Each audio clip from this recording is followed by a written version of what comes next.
Selamat pagi rekan-rekan semuanya.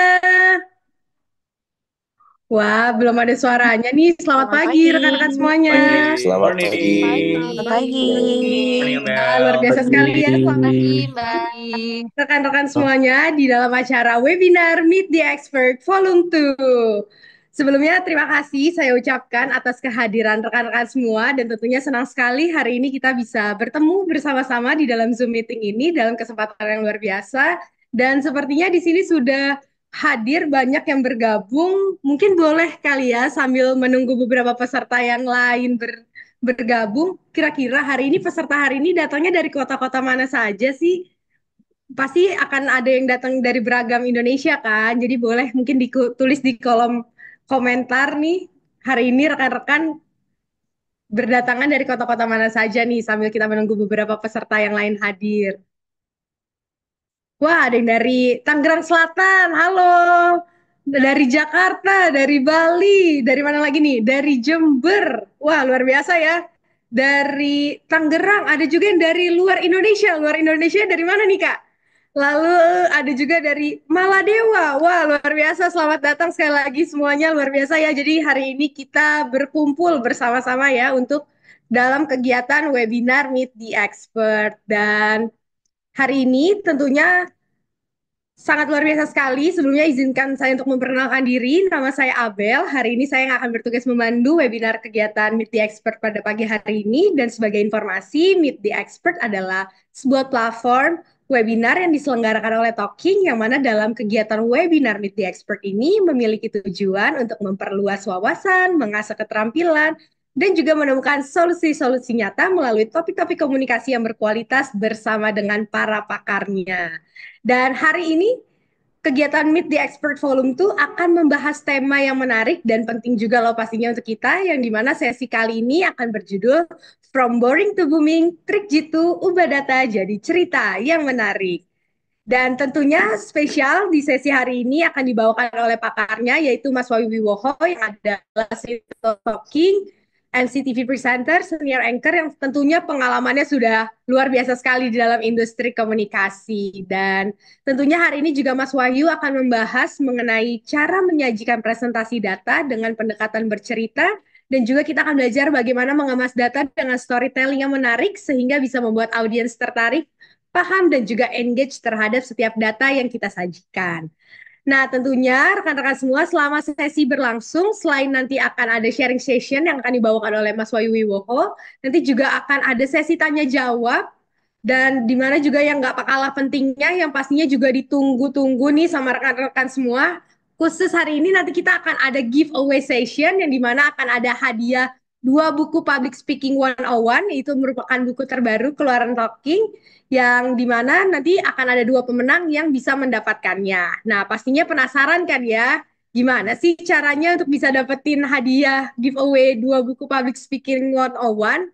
So, rekan-rekan dipastikan selama mengikuti kegiatan webinar ini harus ikut kegiatannya sampai akhir ya. Pastikan nih, karena nanti akan diundi, dan juga pastikan teman-teman yang saat ini namanya belum sesuai sama yang diregistrasikan pada awal, boleh untuk bisa mengganti namanya di Zoom sesuai dengan nama yang tertera pada saat registrasi. Dan jangan lupa juga untuk selalu menyalakan kamera selama sesi berlangsung, dan pastikan rekan-rekan aktif untuk memberikan pertanyaan pada kolom komentar, sehingga nanti pada sesi tanya jawab kita bisa langsung berdiskusi dengan Mas Wahyu Wiwoho. Oke, jadi nantinya juga diingatkan lagi untuk giveaway-nya, peserta yang beruntung nanti akan dapat buku Public Speaking 101 untuk dua pemenang ya. Jadi jangan lupa juga untuk share kegiatan webinar Meet the Expert ini dengan mengunggah di Instagram teman-teman dan juga jangan lupa untuk follow dan tag @talkingcorps. Dan pastinya semuanya udah nggak sabar ya untuk sesi hari ini. Boleh lihat reactionnya dulu nih sebelum sesinya saya serahkan ke Mas Wahyu. Wah, oke. Jadi udah nggak sabar. Jadi langsung saja sekarang kita akan langsung masuk ke dalam sesi utama acara hari ini, yaitu webinar Meet the Expert. From boring to booming. Trik jitu ubah data jadi cerita yang menarik. Dan di sesi ini pastinya kita akan mendengar pengalaman dan pembelajaran langsung dari pakarnya, yaitu Mas Wahyu Wiwoho. Dan yang sudah hadir juga pada pagi hari ini. Selamat pagi, Mas Wahyu. Good morning, Abel. Apa kabar, Bel? Baik, gimana Mas Wahyu kabarnya? I'm good, Alhamdulillah. Sehat dong Wah, ya. Good morning all, teman-teman. sudah siap ya Mas Morning, ya untuk sesi Mas. hari ini ya Mas? Sehat-sehat. Morning. Morning.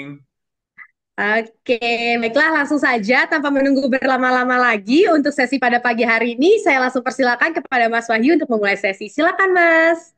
Alright, Bel. Thank you, Abel. Abel keren banget pagi hari ini, semangat banget. Jadi udah bikin standar benchmark buat kita semua, terutama buat saya nih, supaya semangatnya juga nggak boleh kalah kendor sama semangatnya Abel. Jadi, good morning sekali lagi. Thank you teman-teman for joining us. Udah ada 51 orang harusnya ya. Kita masih tunggu lagi beberapa teman-teman yang masih belum bergabung. Tapi hopefully nanti dalam 2 jam ke depan itu masih bisa hadir nih secara online. Supaya kita bisa bareng-bareng develop lagi skill kemampuan teman-teman dalam berpresentasi. Karena materi kita hari ini udah keren banget soal storytelling yang seringkali saya dapat pertanyaan soal storytelling ini. Storytelling itu ngapain sih? Storytelling itu harus cerita. Storytelling itu harus ngomong bawain satu pengalaman. Enggak juga, tapi iya. Karena storytelling itu susah-susah gampang memang sebenarnya. Jadi apa yang perlu kita pelajari hari ini itu sesuatu yang basically sebenarnya kita itu udah terbiasa dengan bercerita. Jadi storytelling itu kalau dibahasakan secara sederhana ya bercerita. Kalau kita presentasi, saya lagi ngomong kayak gini, itu sebenarnya kita juga bercerita. Ada data yang mau kita bawakan, ada data yang mau kita sampaikan, itu juga bercerita. Tapi permasalahannya adalah apakah setiap orang itu punya capacity, punya kemampuan yang cukup, yang cakap untuk bercerita. Nah, itu isunya. Jadi sekarang yang memang perlu kita develop lagi, yang perlu kita asah lagi adalah kemampuan public speaking kita dan kita terapkan dalam presentasi supaya nggak boring, supaya nge-boom kayak Abel tadi dari awal itu udah keren banget. Jadi first impressionnya itu udah benar-benar matang. Nah, kita mulai ya teman-teman supaya waktunya nggak habis. Jadi banyak dari kita, kalau saya lihat dari list daftar hadir teman-teman yang sudah join di hari ini, itu rata-rata kan karyawan, wirausaha, profesional lah intinya ya. Ada beberapa yang mahasiswa, tapi sepertinya 80% lebih ini karyawan dan juga business owner gitu ya. Ada juga akademisi juga ada gitu. Nah, ini dia nih. Akademisi itu kan juga dosen itu kan juga kerjaannya presentasi ya. Presentasi di depan mahasiswa. Guru juga. Guru ada nggak ya? Guru saya belum nemu sih tadi ya. Ya dosen, guru sama aja kan. Jadi yang memang harus kerjaannya itu presentasi, menyampaikan ide, gagasan, informasi, data lewat presentasi atau lewat flip chart atau lewat papan tulis, whiteboard, anything. Kita menyampaikan data. Yang paling sering adalah data. Apakah datanya itu satu, apakah datanya banyak, apakah datanya itu data yang penting banget, apakah datanya data pelengkap. Intinya, data mau sekeren apapun, mau seaktual apapun, data apalagi akademisi gitu ya harus aktual banget. Udah faktual udah pasti. Faktual udah harus, udah wajib. Aktual ini yang menjadi kejar-kejaran kalau misalnya akademisi gitu kan. Nggak boleh datanya kita bicara di tahun 2025, tapi datanya itu tahun 1950 gitu. Padahal kalau dari jurnal, dari banyak karya-karya ilmiah itu pasti terus-terusan ada, within months itu pasti banyak lagi update. Tapi walaupun sudah up to date, sudah aktual, sudah faktual, kalau nggak ada engagementnya, sama juga bohong. Itu permasalahannya yang sering banget kita temui di lapangan atau yang bisa dirasakan sendiri sama teman-teman ketika presentasi untuk urusan apapun, untuk menunjang karir atau profesionalsnya. Karir atau kalau di kampus atau mahasiswa gitu ya, tugasnya sebagai mahasiswa. Di sini juga ada dokter. Dokter juga presentasi. Presentasi apa? Presentasi informasi. Kalau seandainya lagi ada konsultasi dengan pasien, walaupun tidak ada mediumnya seperti slide, tapi seringkali dokter itu menunjukkan kalau di ruang-ruang praktek itu ada apa namanya, dok, di sini ada beberapa dokter. Kalau model-model yang kayak mau menunjukkan anatomi tubuh manusia gitu ya, sambil nunjukin gambar organ tubuh manusia, itu kan medium presentasinya sebenarnya. Seperti ini misalnya, saya itu membawa satu cup gelas sebenarnya, tapi gelas ini dijadikan tempat bolpen, tempat naruh pensil, ada gunting. Ini materi yang bisa dibawakan, model yang bisa disampaikan ketika dokter misalnya ada di ruang praktek lagi konsultasi sama pasien. Supaya apa? Supaya engaging, supaya ada engagementnya. Bukan cuma ngomong aja. That's the problem. Kita itu seringkali terjebak ketika presentasi itu udah dari 1 2 hari seminggu sebelumnya itu udah sibuk. Aduh, mau ngomong apa gue ya? Aduh, nanti apa aja ya kata-katanya ya?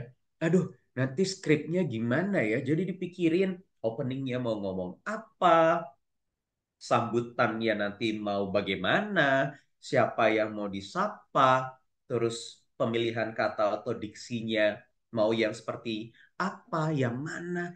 Iya, itu betul. Itu jelas hal yang wajib. Tetapi jangan terjebak sama narasi-narasi kemampuan naratif kita ketika presentasi. That's the thing.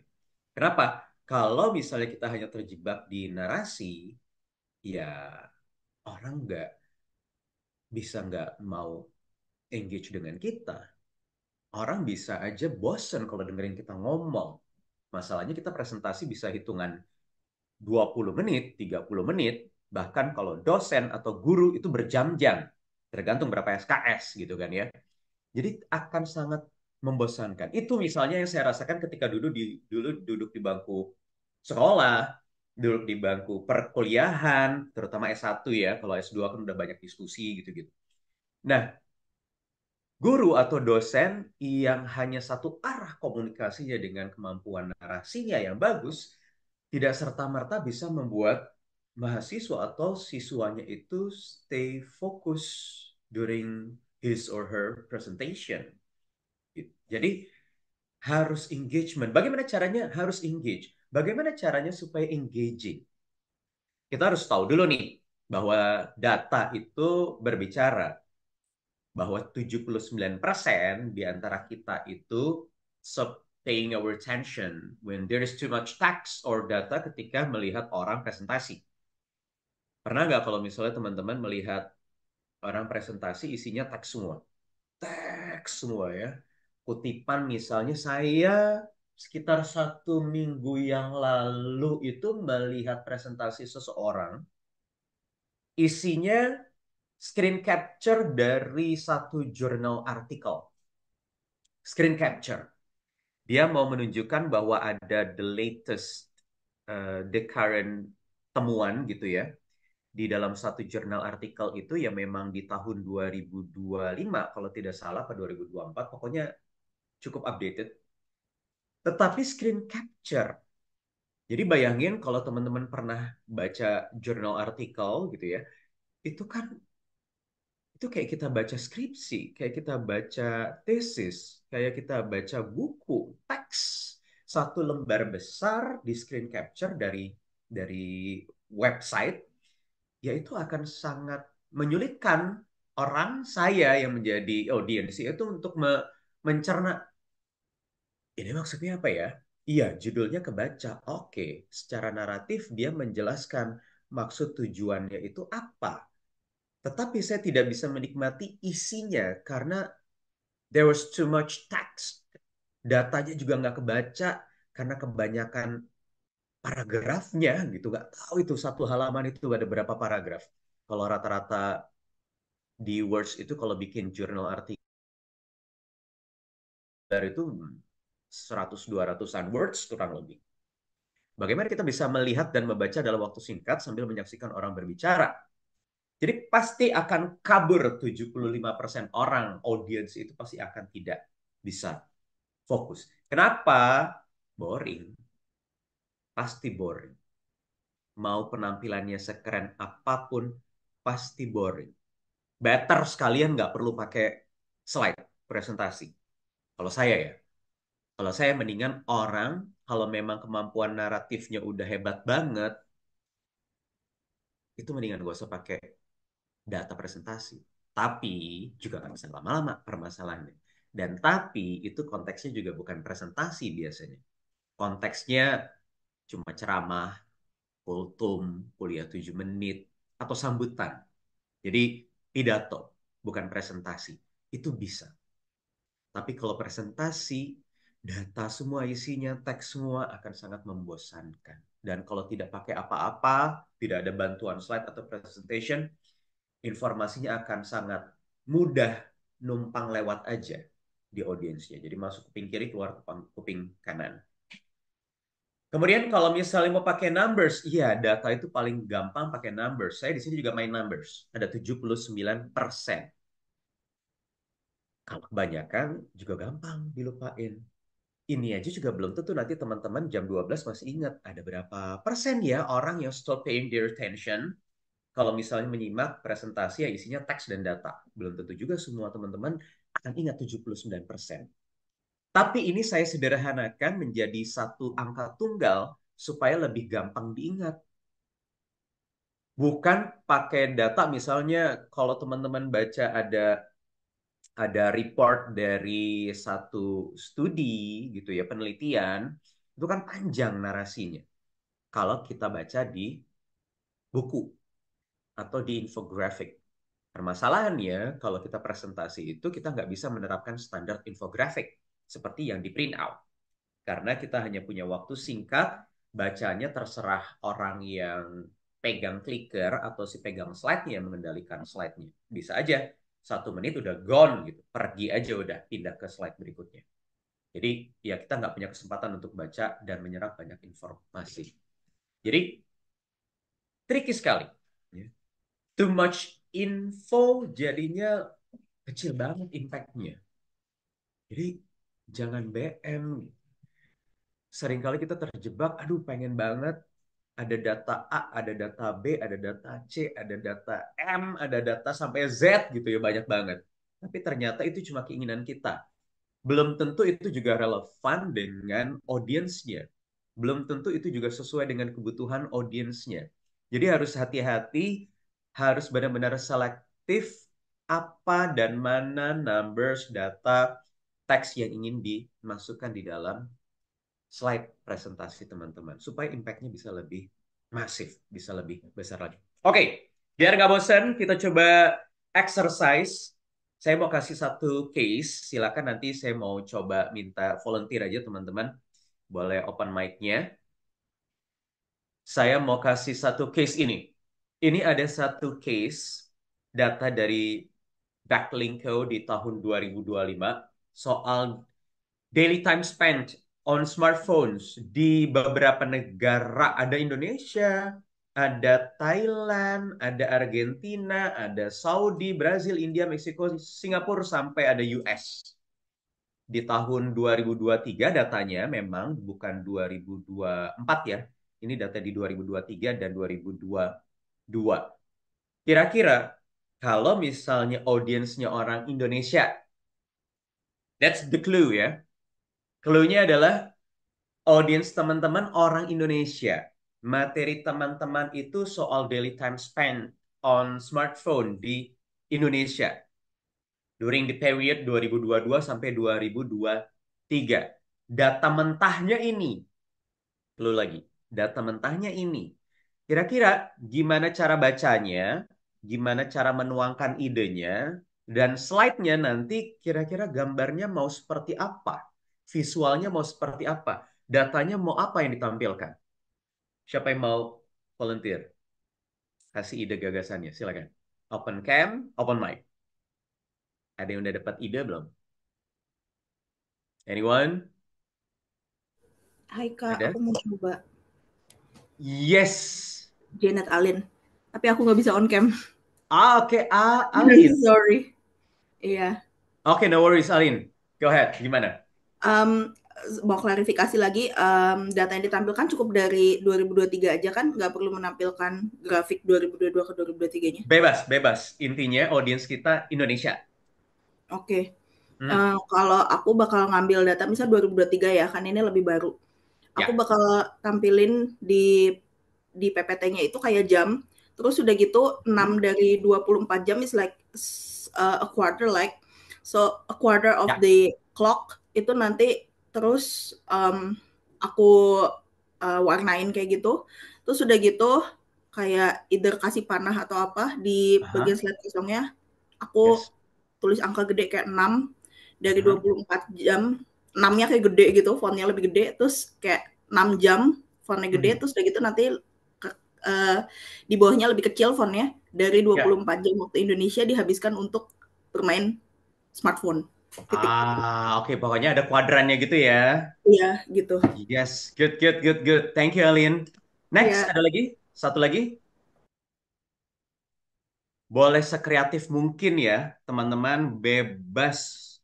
Mau gambarnya apapun. Tadi udah keren tuh, Alin. Mau pakai gambar jam. Mau pakai gambar atau analogi yang lain juga boleh. Silakan. Siapa? Ada lagi?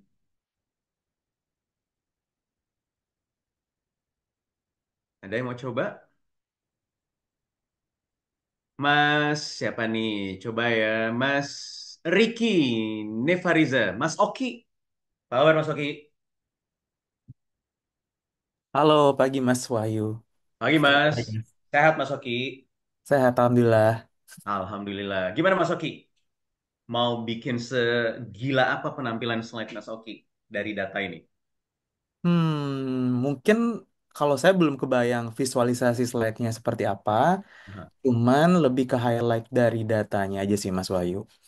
Jadi Ah, di sini kan kita ngebahas audiens Indonesia, mungkin dari saya akan highlight beberapa negara yang memang dari Asia. Jadi bisa di-compare, misalnya yap. Asia Tenggara ada Singapura, ada Thailand, terus nanti juga ada India, terus ada Korea Selatan. Dari situ kita lihat produktivitas, mungkin bahasnya seperti itu sih. Dari penggunaan Yap. smartphone selama sehari rata-rata di 2023 sama 2022. Jadi nggak semuanya dimasukin.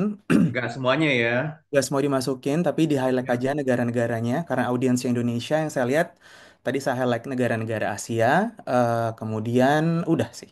Tapi visualisasinya belum ada gambaran. Tapi tadi Ya. menarik sih dari penjelasannya Mbak Alin sebelumnya untuk visualisasinya. Untuk Gitu. visualisasinya ya. Iya, Mm-mm. iya, iya, iya. Karena nggak kebayang, kebayang nggak sih Mas Oki jadi audience, ya. Mm-mm. Let's say ruangannya, presentasinya itu cukup gede gitu ya. Kita nih 51 orang nih. Hmm. Bayangin kalau ruangan 51 orang tuh kan udah, kayaknya udah ruangan 100 meter, udah lebih kali ya. Hmm. Terus di depan ada slide biasa gitu. Mau ditembak ke tembok, kayak mau pakai screen, monitor. Hmm. Terus ada datanya, ya udah mentah aja nih yang kayak kita lihat di slide ini. Kebayang nggak sih? Kebaca nggak sih? Pusing nggak sih? Ada berapa negara dan ada berapa angka-angka yang berjejaran seperti itu. Thank you Mas Oki. Jadi iya, benar. Mau Mas Oki, mau Alin tadi dipilih. Apalagi audiens kita itu siapa? Audiensnya Indonesia. Ya udah, kalau tadi Mbak Alin Indonesia aja datanya ambil. Mas Oki, oke, compare aja paling nggak sama negara-negara tetangga tadi yang dekat ya Mas ya. Thailand, terus di situ ada Singapura, Malaysia nggak ada di sini. Singapura, jadi di compare sama yang terdekat misalnya di regional gitu di area yang dekat dengan Indonesia. Jadi nggak usah banyak-banyak.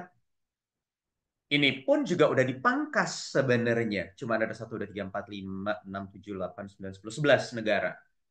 Kalau data aslinya itu puluhan negara, banyak banget.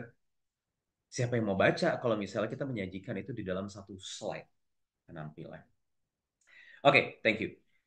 Teman-teman masih ada yang ingat nggak Pak Jokowi dulu waktu di periode pertama kalau tidak salah di tahun 2000 sebelum Pilpres di 2019 yang jelas. Saya lupa antara tahun 2016 atau 2017 datang ke satu forum yang namanya World Economic Forum. Waktu itu di Korea atau di negara Asia, saya lupa negaranya mana. Terus presentasi pakai gambarnya, posternya film The Avengers. Ada yang ingat nggak? Di posternya film Avengers, cerita kalau kalau sekarang negara-negara itu partisipannya si World Economic Forum yang dihadiri oleh banyak kepala negara, ada Amerika, negara-negara yang lain itu semua pada datang, itu sedang menghadapi tantangan global yang namanya Thanos. Ya. Jadi Thanos itu musuh besar yang dihadapi sama seluruh negara. Thanos itu adalah ancaman krisis ekonomi yang harus dihadapi bersama-sama. Tapi Pak Jokowi yang namanya presiden gitu ya, bukan nyampein data-data begini, malah pakai analogi, pakai imagery gitu ya, kiasan gambaran-gambaran analogi yang bisa mewakili, merepresentasikan ide atau gagasannya Pak Jokowi.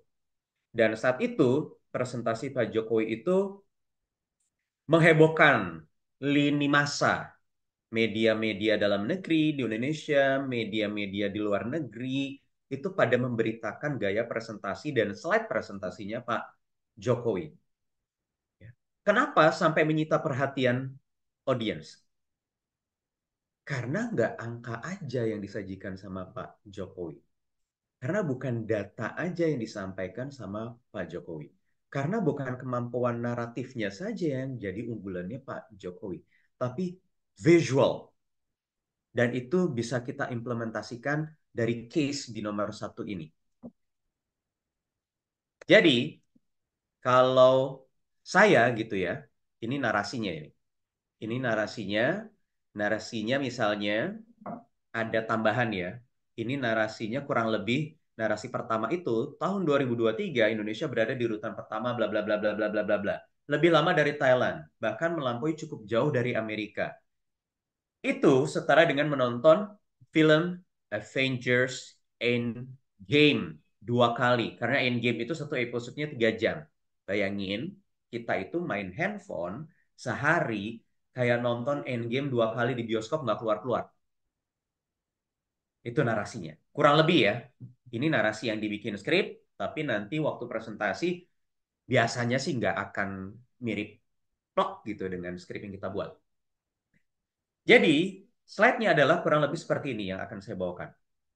Saya akan ajak audiens, dan saya juga sudah coba sesuaikan dengan konteks audiens Indonesia yang paham, yang tahu apa itu Avengers. Saya akan mulai dengan poster film Avengers. Jadi, simulasinya kurang lebih seperti ini. Oke, teman-teman, Bapak Ibu ada yang sudah nonton film Avengers?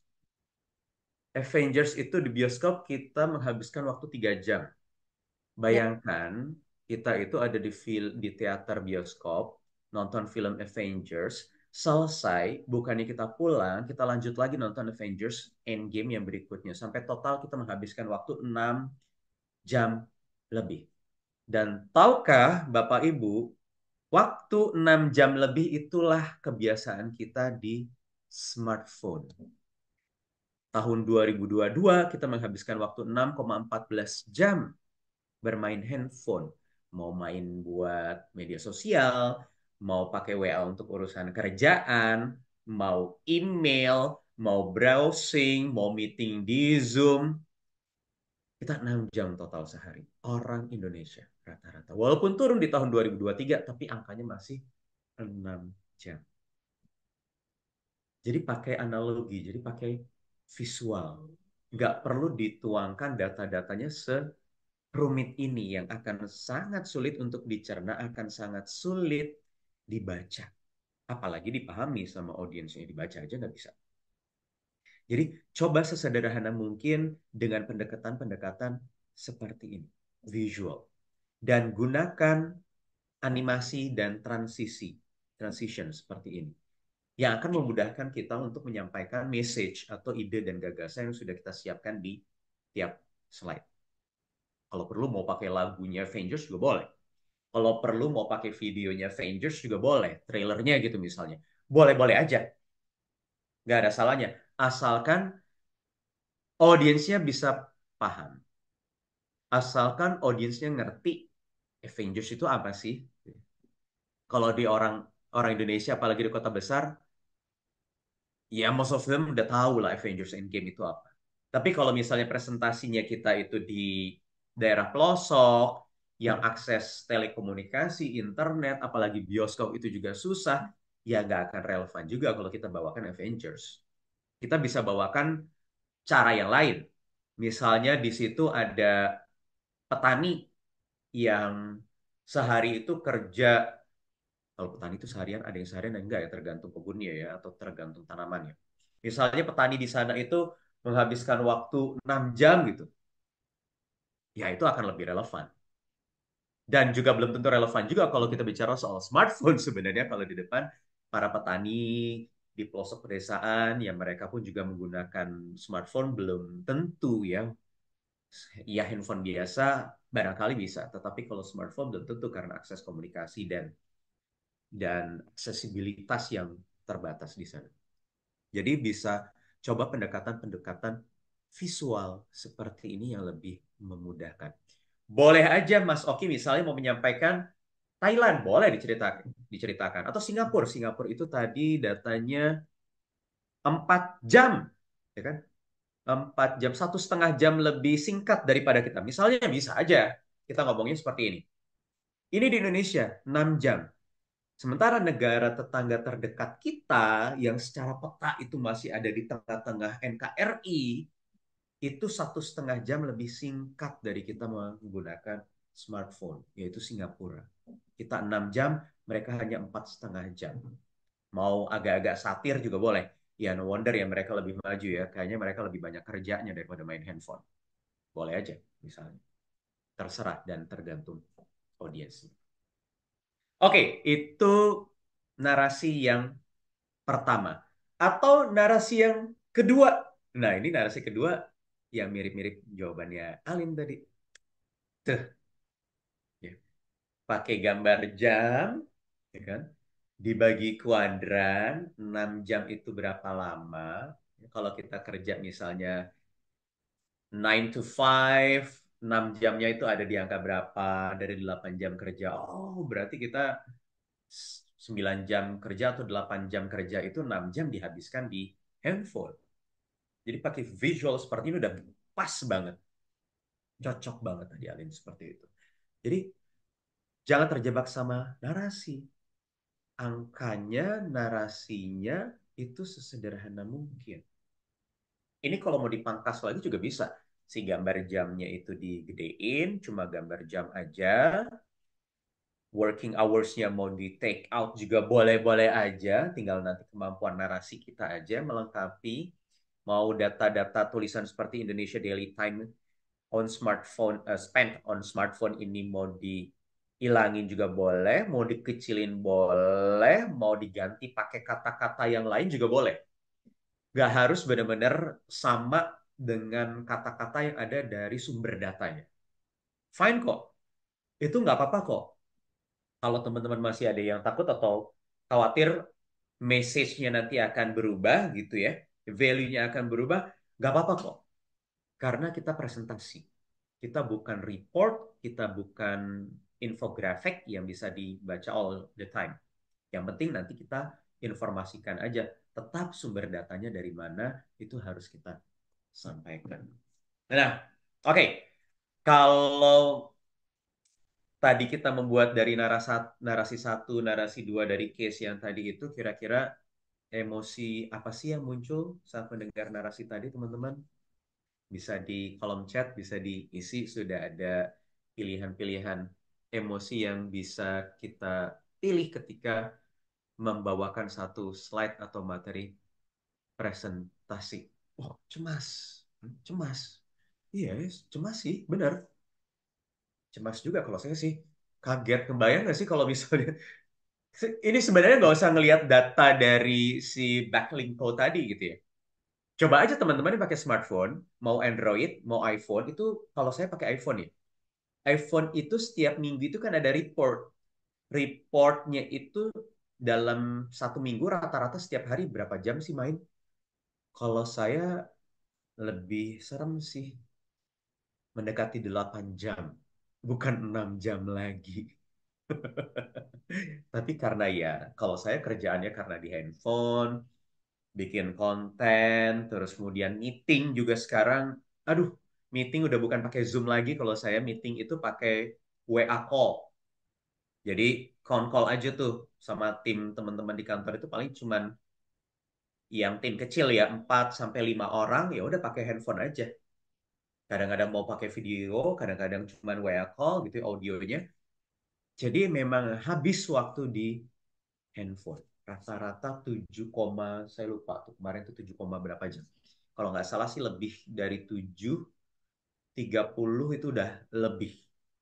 Jadi kalau saya nggak kaget-kaget banget gitu ya kayak Mbak Puspita nih sudah bisa menerka gitu. Karena memang ya aktivitas gitu itu seperti nyatanya seperti itu. Jadi pertanyaannya kenapa sih kita perlu menghadirkan emosi? Ada yang kepikiran nggak? Ngapain ya kita ngurusin emosi? Karena storytelling itu is all about connection. Jadi kita itu building connection dengan lawan bicara. Storytelling itu kayak kita lagi bercerita atau mendengarkan cerita sahabat, keluarga, pasangan, kalau lagi mau curhat. Ada emosi yang hadir. Supaya apa? Supaya nyambung. Ada empati di situ. Supaya apa? Supaya lebih mudah dicerna. Supaya lebih bisa diterima. Supaya kalau kita minta pendapat sama orang, lebih mudah dapat feedbacknya.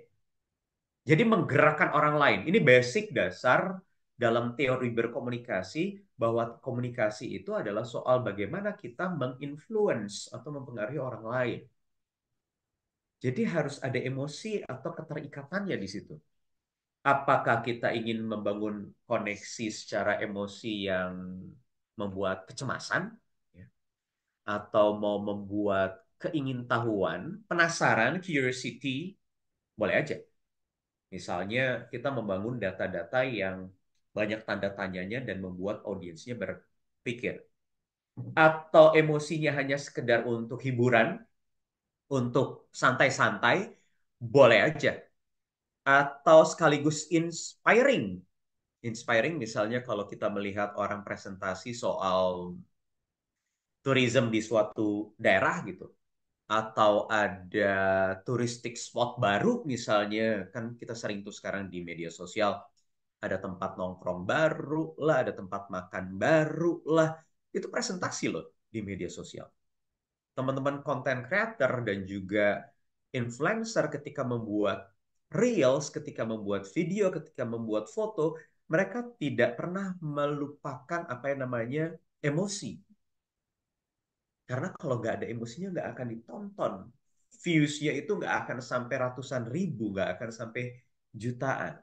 Sama ketika kita presentasi di depan orang banyak pakai slide atau PowerPoint atau materinya bisa dari Canva, anything, terserah. Jadi itu yang harus dibangun. Caranya gimana? Caranya cari tahu dulu kedekatan kita dengan audience apa.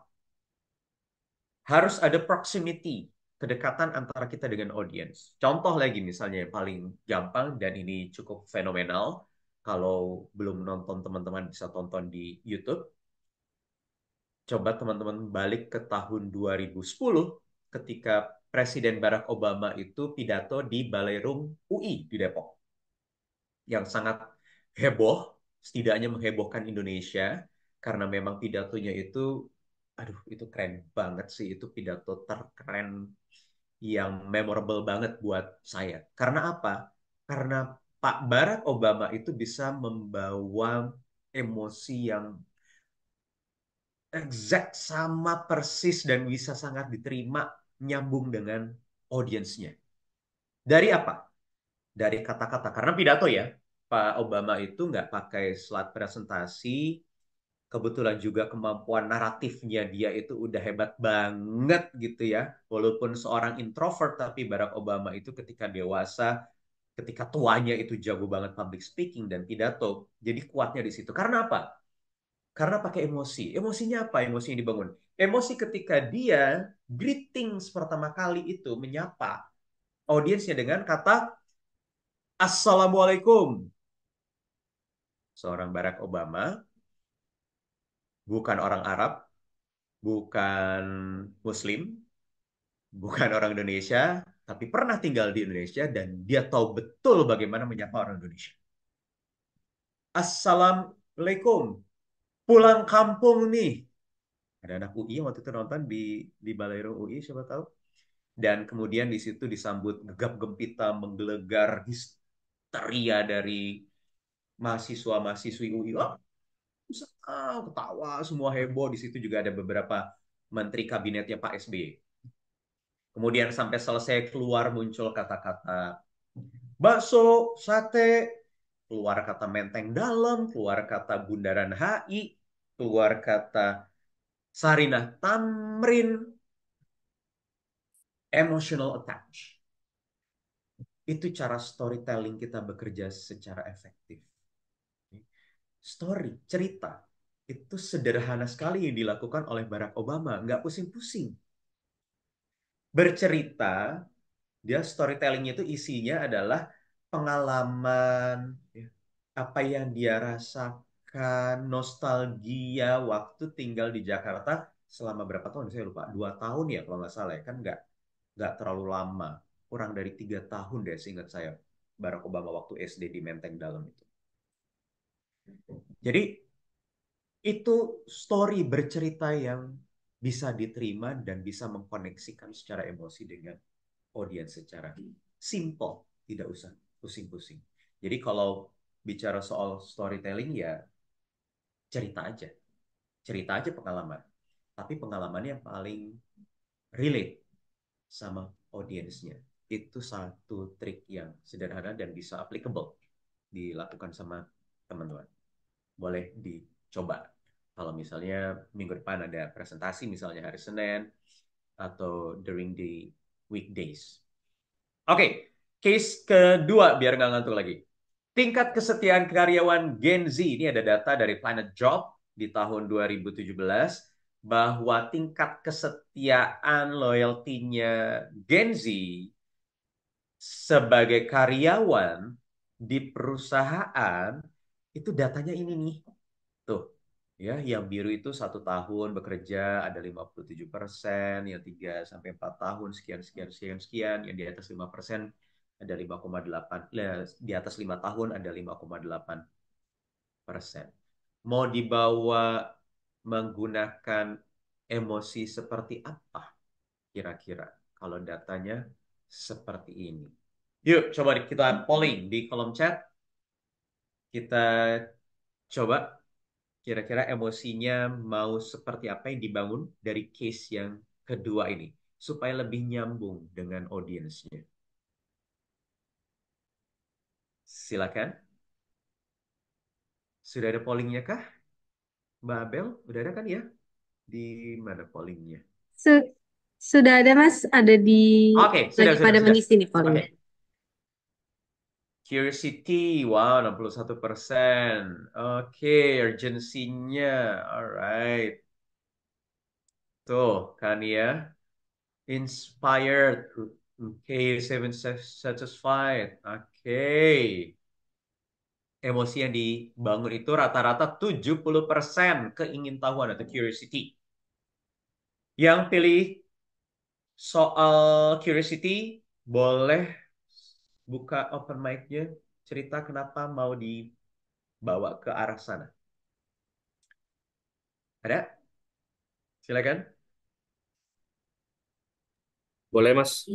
Yes, Mas Wahyu. ini dengan Sofwan. Tovan. Sofwan. Sofwan. Hai, Iya. Mas Sofwan. Apa kabar? Halo, sehat Mas. Alhamdulillah. Apa kabar Mas? Alhamdulillah, kabar baik. Silakan, Sofwan. Ya, kalau misalnya lihat data ini, eh, jujur pasti pertama kaget ya, seolah-olah jadi orang yang Ah, belum pernah lihat data kaget yang pertama. yes. Karena kan kalau kita lihat di future kan pastinya nanti kita kebanyakan kerja sama Gen Z ya. Dan kita tahu Ya. kalau misalnya kita punya tim Gen Z ngelihat data ini, jujur kaget. Artinya kita ada effort buat apa ya ngajarin lagi gitu kan ya, sharing knowledge segala macam. Iya, Effortnya bakal lebih besar kalau turnovernya itu lumayan besar ya 57%. 57,3% Heeh, Mas itu 2017 ya nggak tahu 2024. betul. Itu kan backgroundnya. Yang kedua pastinya pengen Yes. tahu gimana caranya bisa meminimalisir Gen Z tersebut bisa lebih betah gitu kan ya kerja di organisasi kita.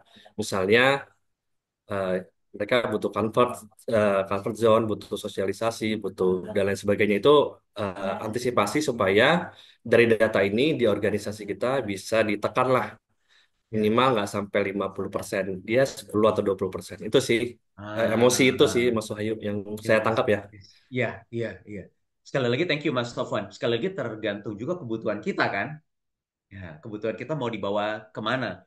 Apakah memang ini hanya sekedar knowledge aja informasi buat kita atau memang mau langsung diaplikasikan ke organisasi atau perusahaan tempat kita bekerja gitu ya. Apalagi kalau misalnya kita sebagai part of manajemen atau staff di sana yang punya punya authority untuk mengambil keputusan.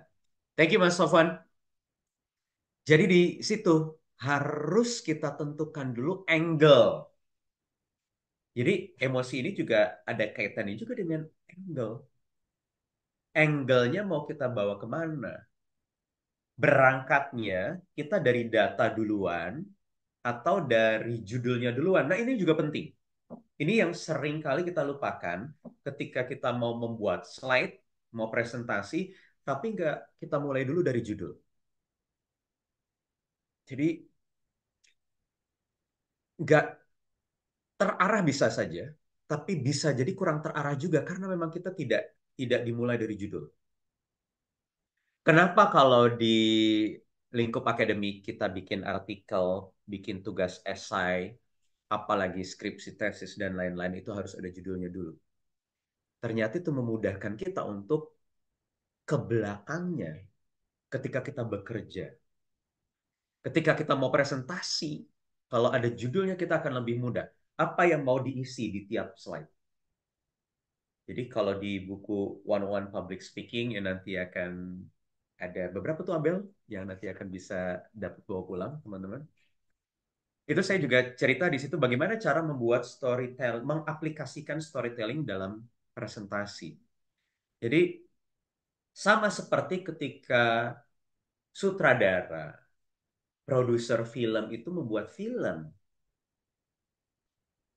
atau orang mau membuat satu cerita, cerita bergambar apalagi, ada visualnya, ada narasinya, ada sequence-nya. Jadi slide demi slide itu harus ada sequence-nya dan sequence-nya harus nyambung. Setiap sequence slide ini juga harus ada ceritanya. Ceritanya nyambung, visualnya juga representatif. Automatically emosi dan kawan-kawan itu akan lebih mudah didapat. Jadi akan lebih mudah lagi bisa memudahkan, membantu kita dalam menyelesaikan atau membuat si slide ini. Thank you Mas Sofwan. Jadi kenapa sih kita ngomongin story? Kenapa sih kita ngomongin storytelling? Kenapa sih storytelling itu bisa membuat penampilan presentasi kita itu lebih relevan, lebih impactful, lebih impresif? Karena by data, story itu memang, wow, story itu memang gila banget nih. 22 kali lebih memorable daripada fakta. Itu kata si Jerome Brenner. Jerome Brenner ini terkenal di dunia psikologi, seorang cognitive psychologist yang sangat adore sekali, sangat mengencourage sekali dalam teori-teori praktik-praktik komunikasi. Maksud saya, itu kita harus mengakomodate story karena akan lebih memorable. Cerita-cerita ketika tadi saya bercerita soal Avengers-nya Pak Jokowi, itu hopefully akan lebih memorable buat teman-teman. Cerita saya soal Barack Obama, hopefully akan bisa lebih diingat daripada data-data yang lain. Jadi harus ada, gak boleh nggak ada sih. Walaupun memang tidak sederhana, tapi story itu harus bisa diakomodir. Jadi kalau masih ada yang kesulitan untuk menerjemahkan story itu bagaimana ya mulainya? Bisa juga dimulai tanpa slide untuk exercise, untuk latihan. Jadi misalnya gini, misalnya teman-teman di kantor harus nge-lead meeting gitu ya. Lagi nge-lead meeting, akan buka meetingnya, kan belum pakai presentasi ya kalau buka meeting. Dimulai dengan cerita. Coba deh, cari cerita yang relevan dengan materi meeting di hari itu. Cerita aja, cerita sesederhana cerita misalnya ya. Misalnya misalnya mau cerita soal kondisi perekonomian yang lagi sulit gitu ya. Kondisi perekonomian yang lagi sulit, terus misalnya teman-teman itu baru pulang dari satu hotel, menginap. Contohnya gini. Contohnya misalnya membuka satu meetingnya dengan cerita, selamat pagi Bapak Ibu, teman-teman apa kabar semuanya? Terima kasih sudah hadir di ruang meeting hari ini. Meeting hari ini, sebelum saya membuka meeting, saya mau cerita kalau semalam itu saya baru kembali dari Bali, dari Nusa Dua. Ada acara keluarga di sana dan kami menginap di salah satu hotel bintang 5 di kawasan Nusa Dua. Cukup terkenal dan saya cukup terkejut dengan kondisi suasana hotel di Nusa Dua yang sepi, tidak seperti biasanya. Ternyata setelah saya tanya, saya ngobrol dengan petugas hotel di sana, Mas, ini karena efisiensi anggaran dari pemerintah. Iya, Pak. Udah berapa bulan ini memang terutama Lebaran kemarin itu sepi, Pak. Okupansi kita itu cuma sekitar 40%. Oh, wow. Biasanya biasanya di atas 50-60%, tapi kemarin cuma 40%. Artinya apa? Kalau mau mengkoneksikan dengan kondisi stabilitas ekonomi dan kondisi pasca efisiensi yang dijadikan kebijakan oleh pemerintahan Pak Prabowo sekarang, dimulainya nyambunginnya dari cerita supaya akan lebih relevan. Kalau ada pertanyaan, Mas, saya nggak jago cerita nih orangnya, kemampuan naratif saya kurang mumpuni, itu gimana? Nggak apa-apa, jangan dipaksakan. Kalau saya sih better teman-teman cari aman aja. Kalaupun memang mau tetap bercerita, ya pakai slide aja. Pakai data aja langsung to the point. Datanya nanti akan dikemas lewat narasi-narasi yang simple, itu bisa. Tapi itu jadi exercise yang simple dan sederhana seharusnya ya. Bisa dicoba kok sama siapa aja. Mulai dari cerita pengalaman yang pernah dilalui dalam waktu dekat, dalam waktu yang sudah lama, itu juga boleh, asalkan relate. Kalau saya malah kadang-kadang gini, tapi jangan dicontoh ya. Walaupun sebenarnya sebenarnya kalau misalnya nyambung dan itu powerful, ya sah-sah saja, nggak ada larangan juga. Cerita yang bohong juga nggak apa-apa. Barusan itu saya cerita hotel di Nusa Dua Bali itu bohong kok. Nggak ada. Tapi datanya 40% itu data yang benar. Dari pengalaman saya ketemu dengan orang hotel, tapi di Jakarta. Kalau untuk Nusa Duanya, enggak. Tapi hotel bintang 5, iya, datanya 40% okupansinya. Yang saya dapat. Jadi, ibaratnya gini, mau cerita, bohong-bohong dikit, tapi bohongnya juga jangan yang ngakak banget gitu. Yang logis. Jadi yang logis, yang reliable, yang bisa lebih mudah dipahami dan lebih connect, lebih nyambung dengan audiensnya secara emosi. Dan sebenarnya itu juga sering dilakukan di praktek-praktek komunikasi. Jadi teman-teman tahun lalu kan nonton ya debat calon presiden. Kalau teman-teman yang suka nonton debat capres, itu biasanya capres-capres itu sering mengeluarkan kalimat-kalimat cerita cerita yang sangat bombastis gitu ya, tapi powerful dan itu sangat efektif dan itu storytelling. Jadi biasanya itu cerita kalau capres tuh kemarin saya baru kembali dari Selawi misalnya di Jawa Tengah. Saya bertemu dengan Ibu Abel. Ibu Abel adalah seorang pedagang di pasar di kota Selawi yang bla bla bla bla bla bla bla ceritalah. Jadi mengambil sosok tunggal, ya, tokoh yang sebenarnya itu belum tentu benar, tapi bisa mendekatkan emosi ke lawan bicaranya. Dan itu secara praktik komunikasi sah-sah saja, asalkan itu tidak bisa atau tidak gampang untuk dibuktikan. Jangan ngarang-ngarang banget. Itu bukti contoh nyatanya sudah applicable dan biasa dilakukan. Jadi boleh dicoba ya. Tapi saya nggak mau ngajarin bohong sebenarnya. Kalau bisa lebih benar, lebih akurat, ya itu lebih keren lagi. Yang penting, data-data yang di-collect dan dijadikan story, itu harus mengakomodir 4 poin ini. Jadi, bisa memudahkan audience, bisa membantu audience bisa lebih cepat paham dengan apa yang kita sampaikan, message narasi yang kita sampaikan. Jadi harus kontekstual, intinya begitu.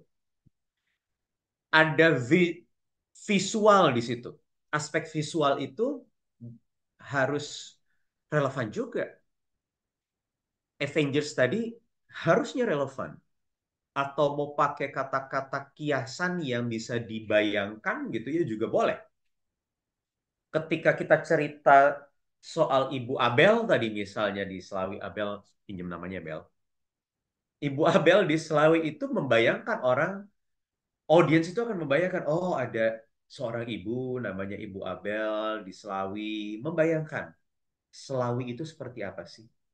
Itu yang dilakukan Barack Obama ketika flashback gitu, mengajak throwback mahasiswa di UI, audiens di UI itu untuk mengingat dulu itu kalau nggak salah Pak Obama itu ceritanya Sarinah Tamrin itu the tallest building di Jakarta deh kalau nggak salah ngomongnya. Kalau nggak salah saya lupa.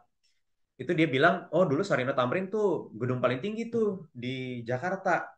Yang lainnya belum ada tuh, baru Hotel Indonesia. Hotel Indonesia juga kalah tinggi sama sama si Sarinah Tamrin.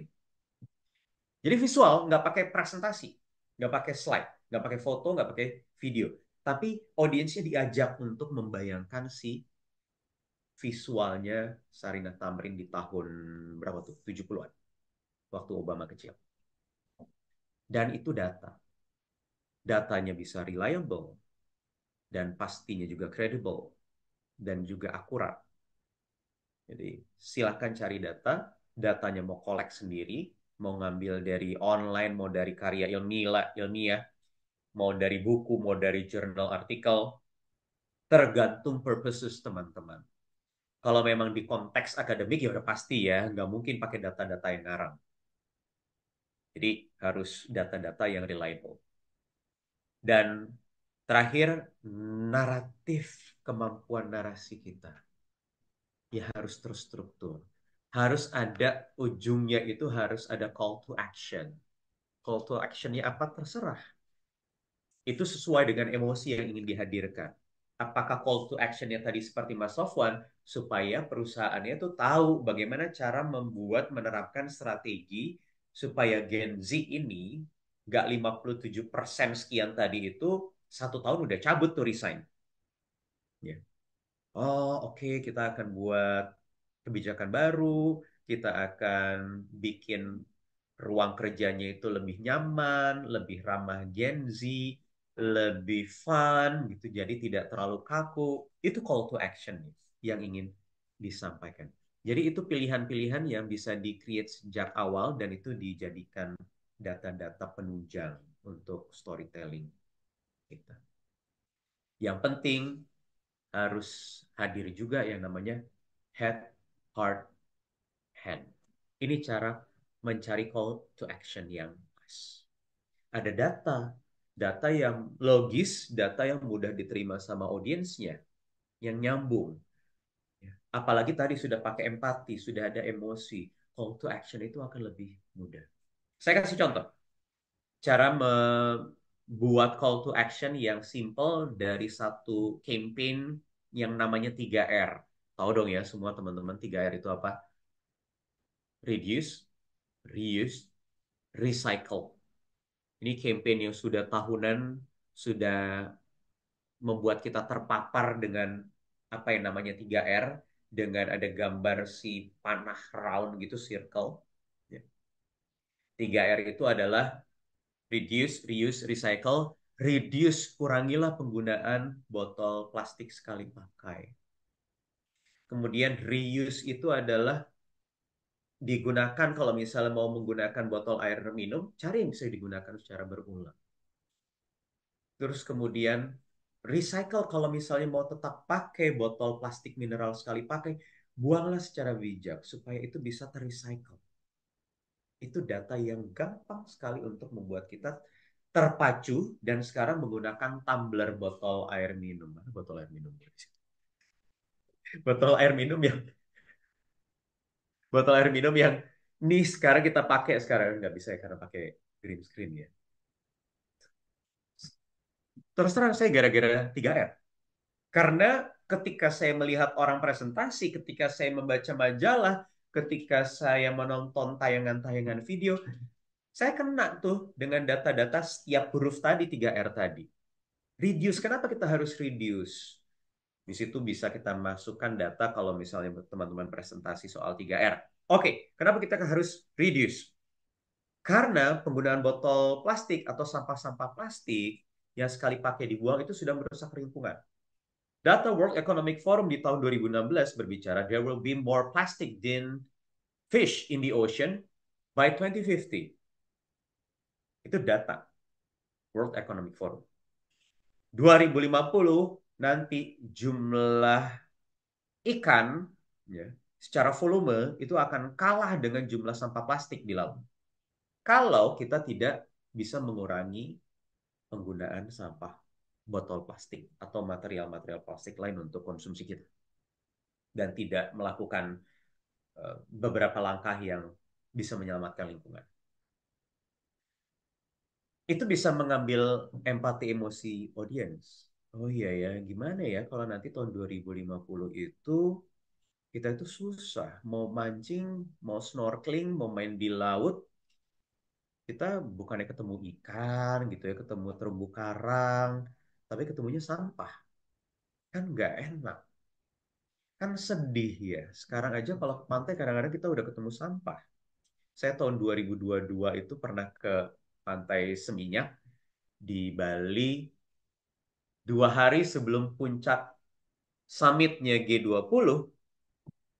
Saya ke Pantai Seminyak, ketemunya tumpukan gunung sampah setinggi lebih dari 3 meter. Ya, itu lagi mau diambil sama sama truk-truk sampah. Tapi si gundukan sampah setinggi lebih dari 3 meter itu ada beberapa.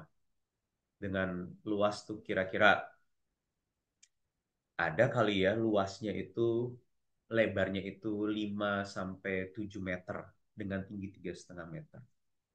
Jadi itu sampah yang dikumpulkan dari pantai supaya during G20 Summit itu pantai-pantai di Bali itu bersih.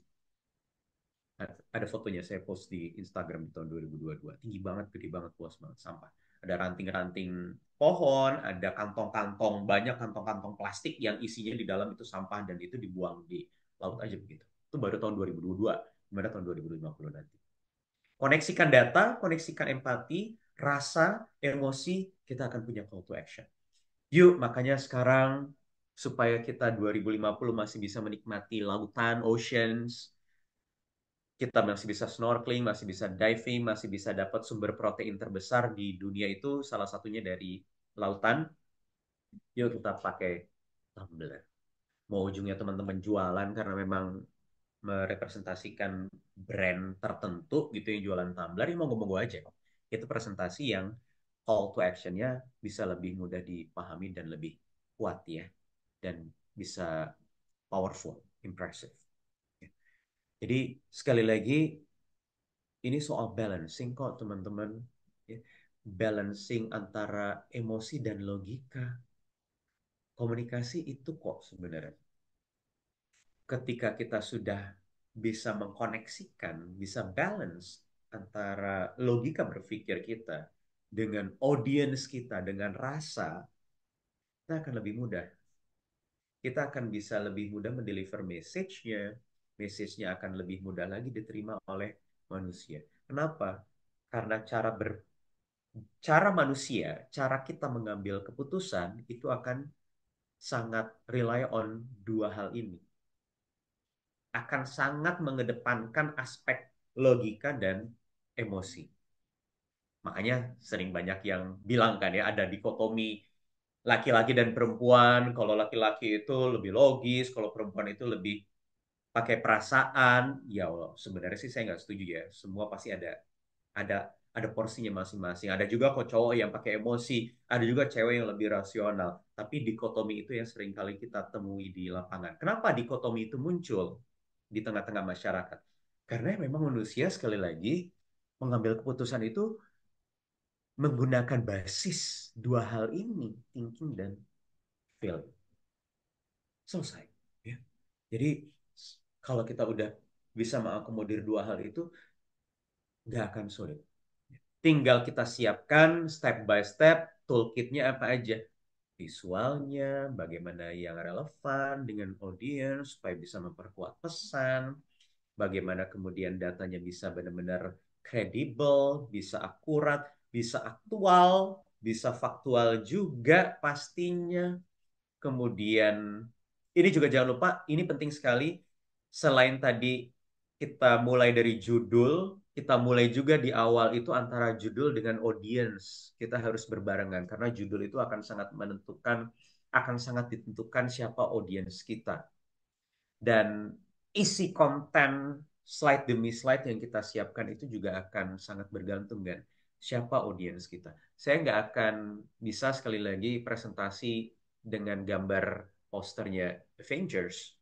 Kalau misalnya audiens saya nggak pernah nonton TV, kalau audiens saya itu juga nggak ngerti film animasi, film action, apapun lah, itu juga nggak pernah mereka mengalami, iya, saya akan cari materi yang lain. Jadi know your audience itu akan lebih mudah membawa kita menuju ke fase yang terakhir dengan mencari call to action-nya, dengan membuat narasi-narasi yang lebih mudah lagi bisa diterima, apalagi secara terstruktur. Kalau kata Walt Disney ya, ini ada quote yang saya suka banget sama quote ini dan relate banget sama materi kita di hari ini. Jadi kata Walt Disney, in learning the art of storytelling by animation, I have discovered that language has an anatomy. Kan ya, ya nggak harus ketika bikin animasi, tapi in any purposes gitu ya, in any activities yang membuat kita harus melakukan aktivitas public speaking dan kita menggunakan kata-kata dan bahasa, kalau kita bisa menguasai itu, kita bisa mengaplikasikan trik teknik storytelling, itu akan bisa lebih mudah diterima. Itu yang dilakukan Walt Disney lewat karya-karya film yang sampai sekarang, yang sudah diwarisi sama generasi-generasi yang baru. Kenapa misalnya film Coco itu kan Disney ya, benar ya? Coco misalnya. Saya pernah diskusi waktu itu sama istri dan sama keluarga ya. Keren banget ya, Walt Disney. Disney itu bikin film Coco, itu saya kebetulan baca artikelnya. Kenapa mereka memilih cerita dari Coco, dari Meksiko? Padahal mereka itu waktu itu ada punya beberapa pilihan. Ada story dari Amerika Serikat, ada dari Eropa, terus kemudian ada beberapa negara saya lupa, tapi salah satunya itu kemudian si Coco cerita dari Meksiko. Kenapa?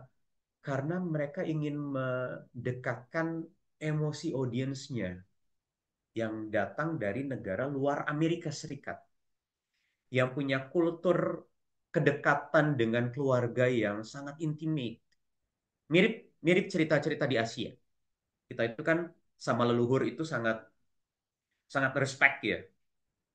Di budaya kultur keyakinan agama tertentu pun juga seperti itu.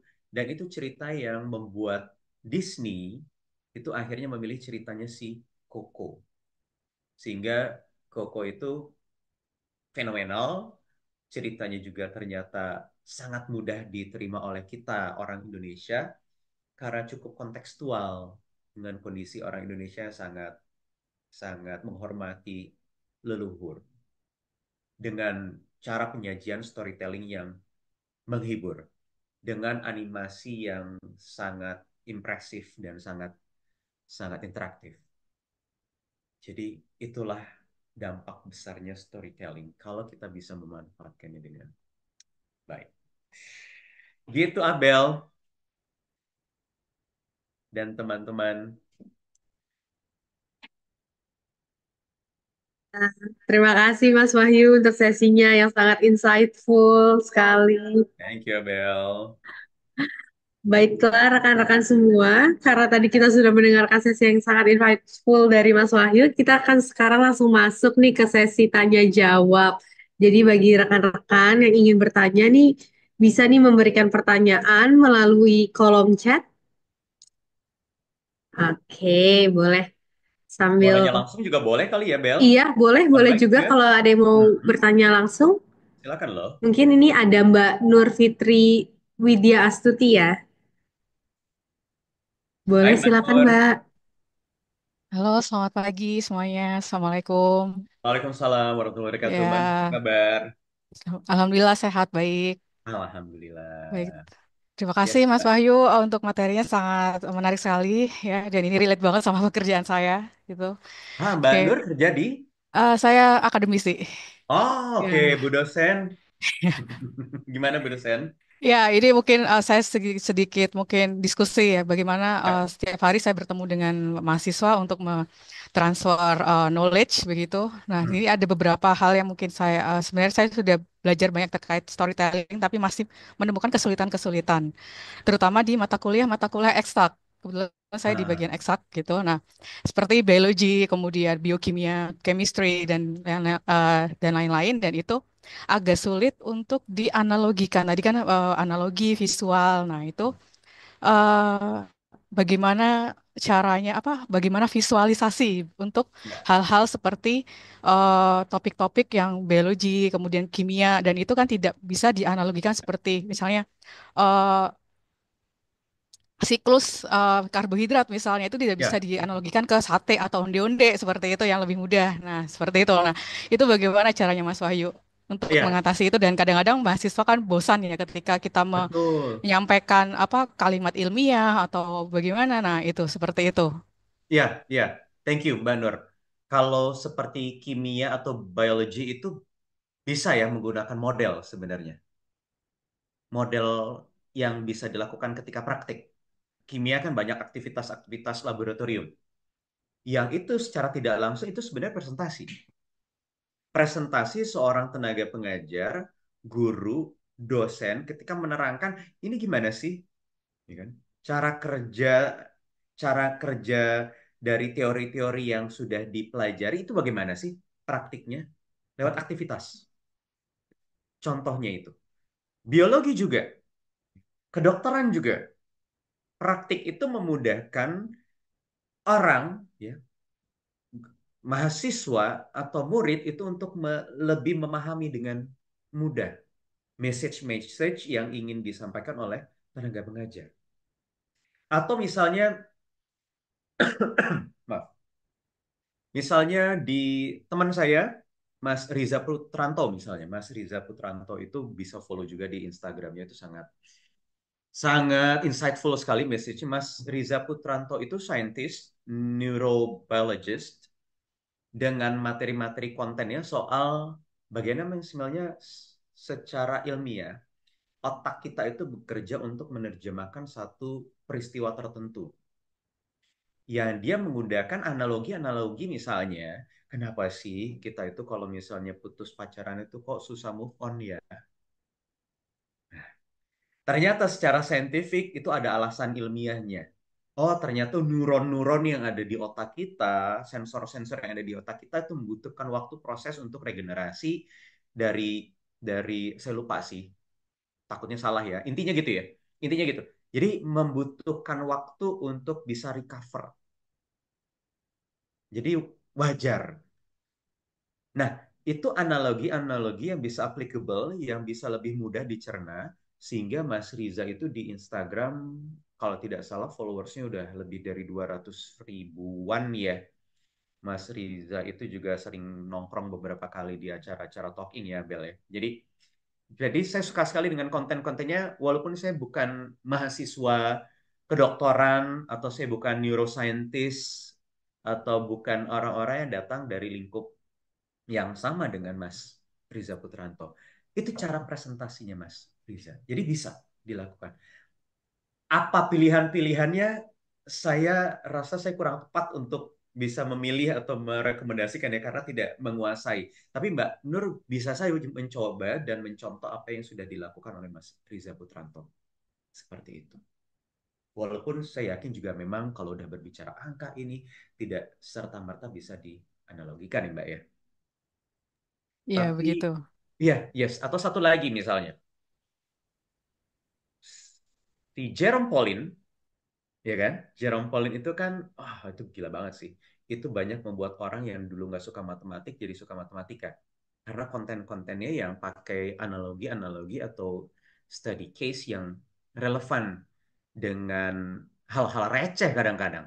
Bukan kadang-kadang, sering kayaknya hal-hal receh ya, si Jerome Pauline. Jadi audiensnya jadi lebih mudah bisa menerima materi-materi yang disampaikan sama Jerome.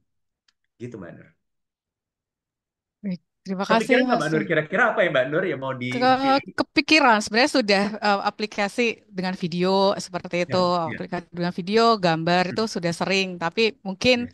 memang saya mungkin belum apa ya, belum touch tadi apa engagement dengan mahasiswanya, Iya, ya itu mungkin yang belum sampai mereka bisa apa ya apa rasa jenak connect Mbak. atau apa ya, iya merasa connect dan juga stay apa ya Betul, betul. stay apa namanya stay konsentrasi dengan Iya, apa yang iya, disampaikan gitu karena kan banyak sekali satu topik kadang-kadang materinya hanya 100 menit tapi ya. materinya full, nah itu mungkin agak sedikit membosankan memang begitu kalau untuk materi-materi eksak. Nah itu ya itu tadi mungkin mungkin belajar terkait dengan engagement tadi mungkin yang belum begitu banyak saya gunakan Iya, begitu. ya. Pilihan materi yang mau dibawakan, Iya, cari yang benar-benar ini relevan nggak ya?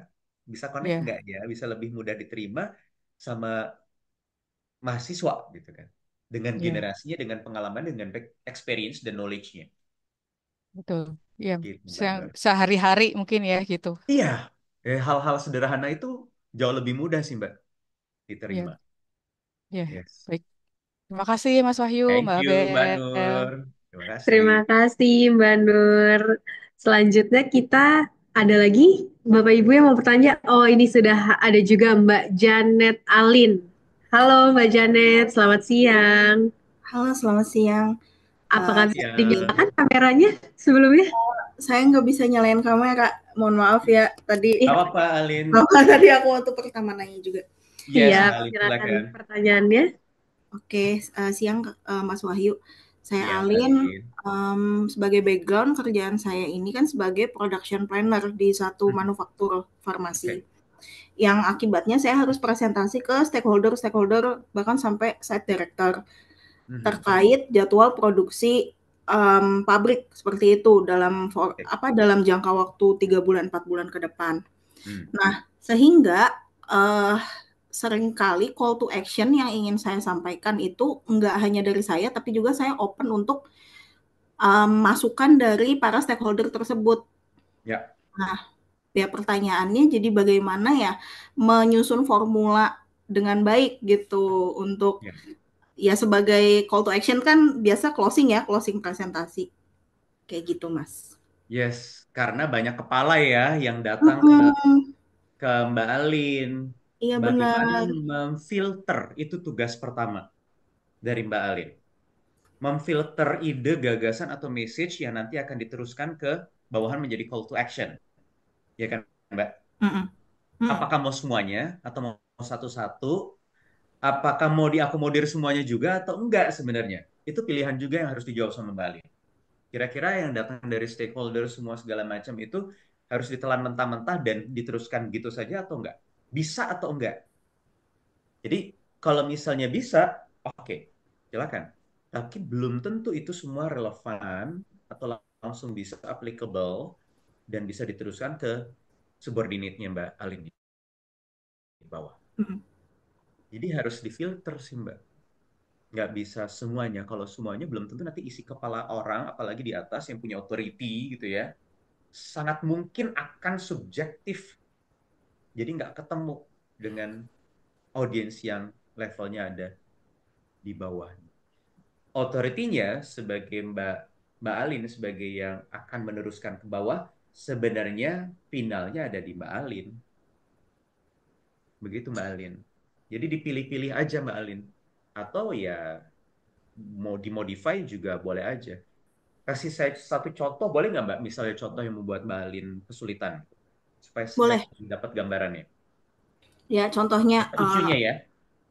ya, misalnya saya kan kondisinya manufaktur Ya. farmasinya cukup FMCG ya. Jadi volume Oke, volume farmasi itu ya. jadi ya Hmm. volume itu jadi hal yang sensitif. Nah, Apa misal Mbak pada volume? ya volume produksi. Oke. Hmm. Volume produksi. Jadi misal dalam kuartal Q2 nih di depan, kita Ya. diminta untuk menarik volume lebih tinggi, 25% lebih tinggi. Oke. Yang artinya, oh saya harus membuat plan produksinya itu kemungkinan akan ada overtime kayak gitu di hari weekend untuk operator misal. Nah, bagaimana cara saya presentasikan ini di depan stakeholder Hmm. sampai misalnya kepala departemen produksi dan Ya. sebagainya itu untuk oh saya ini punya proposal seperti ini ada waktu-waktu di mana dia overtime operator Ya. ada di mana saya minta dia shiftnya dimainkan tapi Yes. saya juga open gitu sama masukan dari Betul. kepala departemen dan dari orang produksinya kayak gitu. Yes, itu udah benar kok Mbak. Buka komunikasinya. Jadi jangan cuma top down aja gitu ya. Jadi, let's say gini, di kuartal pertama itu atau kuartal berikutnya punya target naik 10% itu apakah angka 10% itu harus disampaikan atau enggak ke level yang paling bawah? Kan enggak ya. Hmm. Biasanya kalau kebijakan-kebijakan seperti itu selesai di level manajemen tertentu. Artinya, message ke bawahnya itu harus diselektif lagi langsung ke hal-hal yang lebih praktikal. Tadi komunikasi ke misalnya kepala kepala pabrik ya Mbak, kepala apa tadi Mbak Hmm. namanya? Ya, Iya, kepala iya. pabrik. Kira-kira untuk achieve target 10% naik ini, kalau dari sisi kepala pabrik yang membawahi banyak orang, di situ ratusan ribuan orang, kira-kira gimana caranya ya buka komunikasinya? Udah benar tuh tadi. Karena kalau kepala pabrik kan akan bisa lebih mudah menerima kebijakan dari atas, tapi karyawan yang di bawahnya dia itu yang belum tentu dan itu tidak perlu tahu angka harus naik 10%. Yang penting mereka ada responsibility yang nambah, tapi pastinya ada konsekuensi-konsekuensi negatif dan positif yang bisa dirasakan oleh mereka. Jadi artinya presentasinya ada hal yang difilter yang tadi saya bilang. Ada materi, hal, konten, data yang perlu difilter, yang tidak harus diteruskan, atau bahkan bisa di exercise lagi, dia dimodify jadi data yang lebih applicable atau lebih praktikal buat orang yang ada di bawah. Kan itu cara hierarki manajemen bekerja. Gitu Mbak Alin. Oke, baik. Thank you banget Yes. Mas Wahyu. Sama-sama Mbak Alin. Terima kasih Mbak Alin. Nah, ini selanjutnya nih Mas Ayu ada pertanyaan juga di kolom komentar dari Mbak Puspitasari. Halo Mbak Puspitasari, ada Di bisa chat ya. dinyalakan mungkin kameranya? Mbak Puspitasari, ini pertanyaannya. Halo Kak Bel, Ya, Wahyu. halo. Hai Mbak Puspita, apa kabar? Alhamdulillah baik, terima kasih. Hmm. Gimana Mbak Puspita? Silakan. Jadi saya mau nanya, saya itu kan bekerja sekarang itu di bagian ditempatkannya sebagai content project atau content creator itu Mhm. ketika saya di kantor, tapi ketika saya lagi ada event di lapangan, saya ditugaskan untuk bagian lebih ke koordinasi langsung terhadap klien dan eksekusi lapangan. Jadi ketika saya tiba-tiba di kantor nih, misalkan lagi nggak ada event, dapat tugas untuk membuat sebuah presentasi itu agak kagok sebenarnya dan lama gitu loh pengerjaannya. Terkadang Ya. ada yang di pikiran saya tuh, oke saya mau bikin ini, tapi kayak kayak naruh di PPT-nya tuh saya kagok gitu. Bingung Nah itu ya? tuh gimana ya? Iya bingung gitu. Yes. Apalagi untuk membuat apa PPT-nya itu tuh harus dikumpulkan, misalkan deadline-nya 3 jam ke depan harus udah disubmit. Nah itu tuh saya Ya. kayak deg-degan sendiri gitu karena nggak terbiasa untuk membuat sebuah presentasi gitu. Nah itu Hmm. gimana ya cara mengatasinya? Oke. Makasih.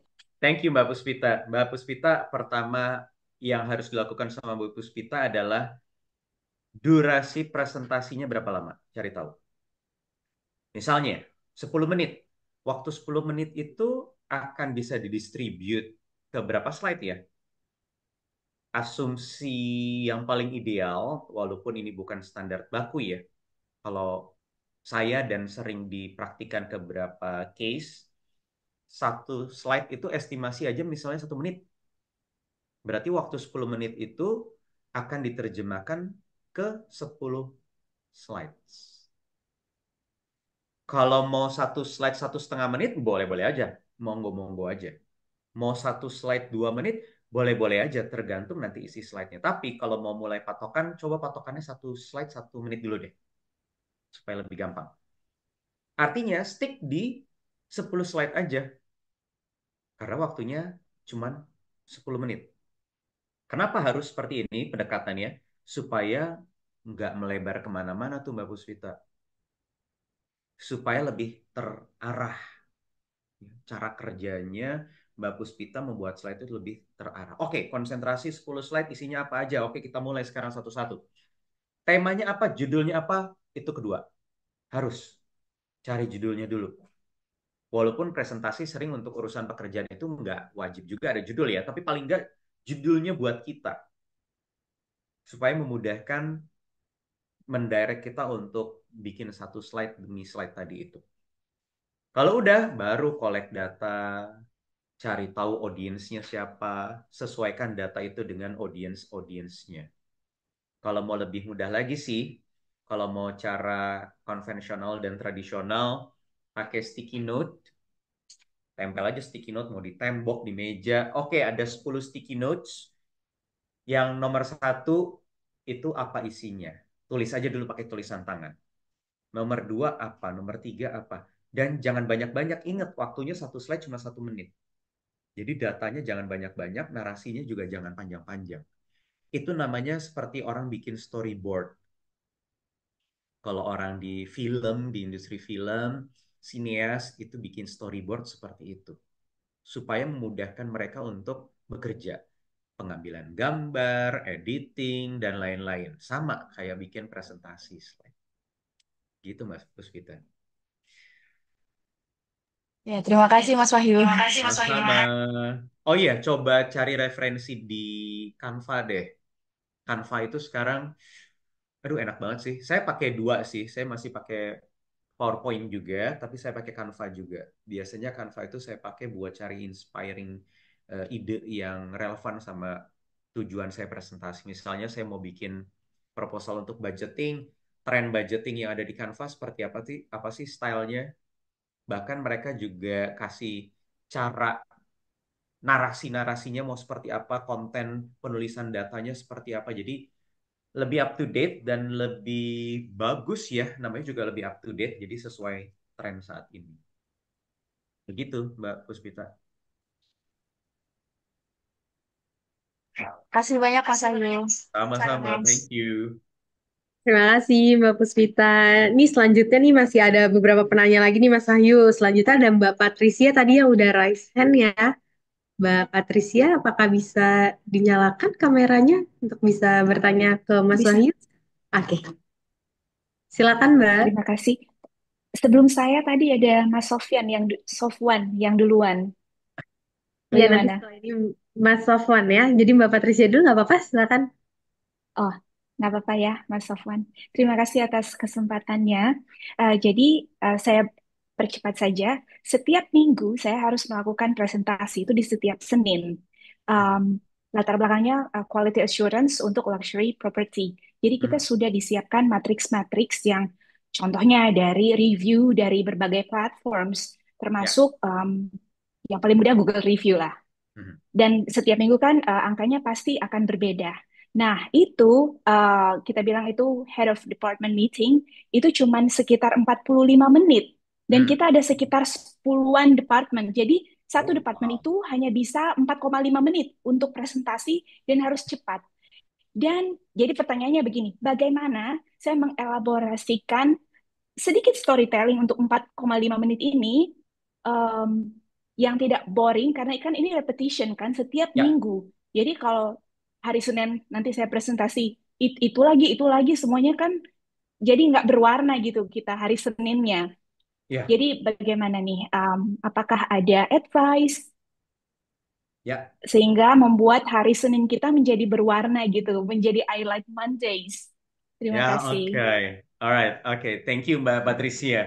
Wow, waktunya cuma 4,5 menit rata-rata ya satu departemen karena waktunya total cuma 45 menit untuk 10 departemen. Menit, iya. Iya, 45 menit untuk 10 departemen. Nggak ada pilihan lain Mbak Patricia. Selain Mbak Patricia cuma fokus di satu data. Yang paling prioritas satu data itu. Satu data, cari storytellingnya yang based on dari data itu. Nggak usah ngambil dua data, jangan. Karena 4,5 menit. Kalau masih ada waktu, exercise gitu ya. Coba exercise. Kalau masih ada waktu sisa 2 menit, boleh aja. Tapi coba exercise-nya, latihannya, satu data dulu ambil, yang paling penting buat minggu itu. Dan cari story-nya dari data terkait. Nggak ada pilihan lain. Karena waktunya 4,5 menit, sekali lagi. Dan mudah-mudahan yang bicara cuma satu orang. Nggak rebutan. Karena nggak ada waktu. Itu sangat singkat sekali. Gitu Mbak Patricia. Bisa nggak dikasih contoh ya misalnya? Yang minggu ini atau buat hari Senin besok. Satu data, cari Oke, storytellingnya. minggu Hebat. Kita minggu lakuin. lalu. Minggu lalu ya. Minggu Kita coba lalu. ya. Hebat. Contohnya, iya, kita mengalami peningkatan di bidang service untuk food and beverage. Tapi untuk room cleanliness dia turun 2 poin. Oke, dua Itu data itu. baru 2 divisi. 4,5 menit. Yes. Iya, masih ada di lain-lainnya, misalnya emotional soft skills dari team members. Contohnya itu juga menjadi highlight dari Ah, Google Review yang sudah kita compile. Oke. Ada berapa Jadi lagi? dari Tiga. Google Reviews itu, um, ya jadi mungkin bisa 5 yang saya harus Lima. cepat presentasikan. Wow. Oke. Boleh nggak tiga aja? Iya. Saya tawar lagi. Karena Hmm. 5 bisa aja sebenarnya 4,5 menit 5 data bisa aja. Tapi harus ada yang dominan. Yang dominan mau yang mana? Yang 3 pertama tadi misalnya. Itu yang di-elaborate. Yang paling dapat highlight. Sisanya pelengkap di 1 menit terakhir misalnya. Karena itu yang nanti akan di-elaborate lagi untuk bisa jadi policy-policy baru kan. Di minggu yang akan datang. Jadi soal soft skill, terus tadi yang turun tadi apa Mbak? Cleanliness, cleanliness Oke, di cleanliness misalnya ya. public area. Satu lagi yang pertama Terus naik di naik service food and beverage dia service-nya naik. tetapi cleanliness-nya yang Mhm. turun. Yang turun. Konsentrasinya di 3 itu aja. Ini udah selesai Hmm. misalnya semenit, semenit, semenit, 3 menit gitu ya. Sisanya ada 1,5 menit baru elaborate yang 2 hal terakhir. Kalau memang udah itu udah ke filter udah 5 hal itu aja. Kalau based on Google Review misalnya. Tapi kalau misalnya ada lagi yang mau ditekankan, ya fokus ke 1-2 hal sebenarnya nggak masalah. Sisanya bisa bisa dikasih report nggak misalnya tertulis. Kalau misalnya bisa, kasih. Jadi ada ekstra. Gitu, Iya, Mbak Patris. baik. Saya coba praktekkan Senin ini, nanti saya report. Nanti saya email Tunin besok ya. seperti apa outcome-nya. Iya, Oke, iya. good luck, good luck. Terima Thank kasih. you.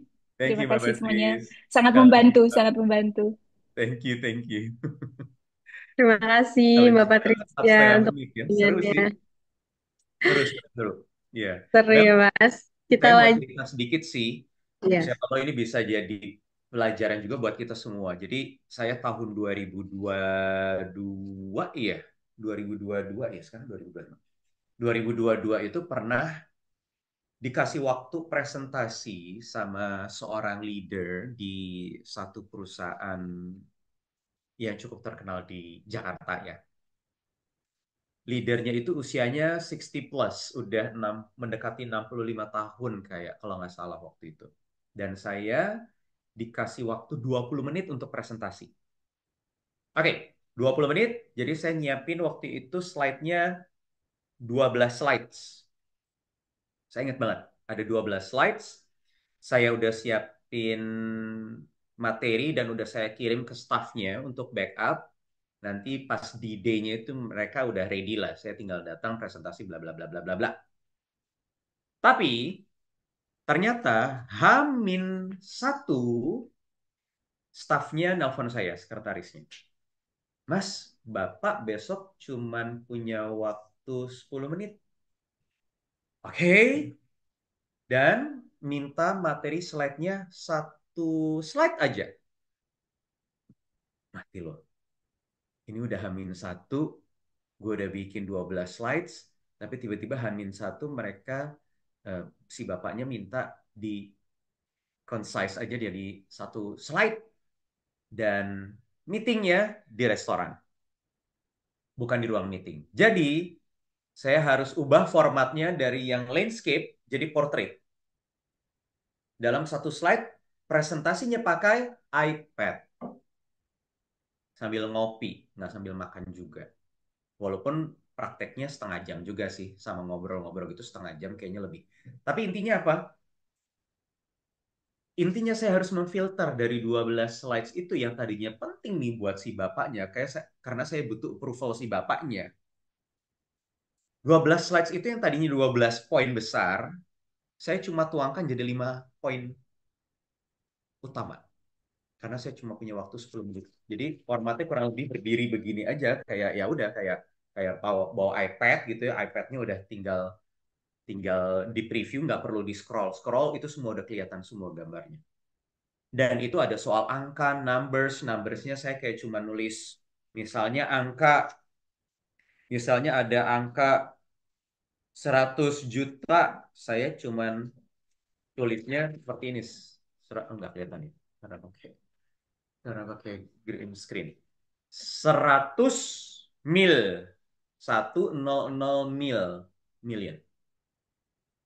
Udah, nggak usah pakai rupiah, nggak usah pakai IDR, orang juga udah tahu kita di Indonesia dan urusan budgeting itu di Indonesia pakai rupiah. Cuman angka 100, bukan 100 juta, juta angka titik 00000, tapi dipersingkat. Judul utama besar dan subjudul, subjudul, subjudul.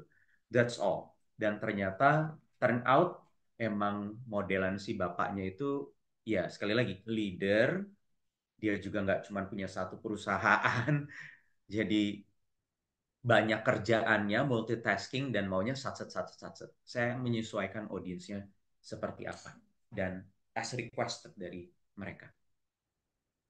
Itu cara yang bisa menyederhanakan kerja kita dan bisa memudahkan kita mempersingkat waktu dan lebih fokus lagi terhadap materi yang ingin disajikan. Begitu, Abel. Wah, luar biasa sekali. Terima kasih Mas Wahyu insight-nya. Mas, tapi ini kita Well, masih punya waktu, jadi kita masih boleh ya yep. Mas ya, untuk Yuk, sesi tanya yuk, yuk, ya. yuk. Yes. Selanjutnya nih ada Mas Sofwan nih yang sudah ingin bertanya nih. Silakan Mas Sofwan, pertanyaannya. Oke, thank you Mbak Abel, Mas Wahyu. Jadi Yes, saya Mas. cerita sedikit ya, sedikit aja. Jadi saya ada dua pertanyaan. Saya backgroundnya sekarang itu di bagian learning and development di suatu company, di mana kita sebenarnya sekarang lagi bikin materi ya, Mas Wahyu ya. Mirip sama hujannya tadi, jadi materi khusus orang-orang dari production atau manufacturer, di mana challenge-nya mereka bisa mempresentasikan sesuatu dalam waktu 15 menit dan bisa memberikan opsi supaya nanti para manajer bisa cepatlah decision making-nya. Nah, ketika kita identify kan ada tiga ya. Gimana pertama dia analyze data, kemudian menyajikan datanya di PPT. Nah, yang paling fair itu kan ketika gimana caranya mendeliverikan suatu tadi ya Mas ya, numbers yang paling urgent, krusial supaya deliverynya efektif gitu kan ya. Tadi juga bagus banget bahwa kita harus menjalin empati dulu ya, supaya nanti relate dengan audiens kita. Nah, kalau yang saya tangkap berarti kan sulit ya, nggak semua orang bisa cepat belajar melakukan storytelling dalam waktu singkat, efektif, Yes. dan efisien. Ya. Nah, mungkin itu behavior kali ya, Mas Wahyu ya, harus dilatih Ya. terus. Nah, dari pengalaman Mas Wahyu sendiri, gimana caranya yang pertama membentuk behavior itu, tipsnya, supaya rekan-rekan nanti teman-teman kita bisa lebih cepat belajarnya gitu, terbiasa itu yang pertama. Yang kedua, ketika sudah apa ya, perform misalnya, kita present. Nah, kita kan nggak tahu ya kondisi kita mungkin lagi sakit, nggak fit, atau audiens kita gitu kan yang bisa beda-beda. Nah, kadang ketika kita memberikan satu story, kan nggak dapet ya Mas Wahyu ya. Nggak Ya. dapet kondisinya cukup. Nah, way out terbaiknya itu seperti apa tuh Mas Wahyu? Itu kan yang bisa ditakutin saya pribadi dan eh, teman-teman saya di organisasi saya. Boleh tipsnya Mas Wahyu? Yes, thank you Mas Sofwan. Ya, benar juga ya tadi behavior pasti memang memang sangat menentukan juga di suatu institution, organisasi punya culture-nya juga, punya behavior yang memang sudah biasa dirasakan gitu sama sama teman-teman di satu organisasi itu. Durasinya rata-rata 15 menit ya, Mas? Iya, betul. 15 menit, berarti 15 menit. storytellingnya 3 menitan Mas Wahyu. Iya, iya. Jadi gini, storytelling itu bisa muncul di mana-mana sebenarnya, Mas. Mas Sofwan itu barusan storytelling juga tuh cerita soal kerjaan, cerita bagaimana pengalamannya selama ini di kantor, itu storytelling. Dan during our presentation sampai akhir ada transisi slide itu juga sebenarnya storytelling sih. Karena ada konektivitas antar slide tadi. Ada cerita dari satu slide ke cerita ke slide berikutnya yang nyambung. Itulah storytelling sebenarnya. Jadi memang storytelling itu susah sih dipahami ya. Kekhawatiran, ketakutan banyak orang itu saat melakukan storytelling, aduh gue nggak punya kemampuan naratif yang oke nih, nggak biasa bercerita. Iya, itu saya setuju banget. Nggak setiap orang itu punya kemampuan yang sama. Dilihat aja sendiri, apakah kita punya kemampuan yang cukup, apakah kita senang bercerita, apakah memang cerita kita itu kuat, nggak perlu dipatokin juga misalnya 3 menitnya itu storytelling, Mas. Dan dilihat juga behaviornya, ikutin aja yang udah ada. Paling gampang untuk mengikuti behavior audience sekarang sih soal durasi sebenarnya. Kita itu attention span kita itu kan udah semakin kepangkas ya gara-gara teknologi. Kalau kata Microsoft di tahun 10 2002 2014 11 tahun yang lalu gitu.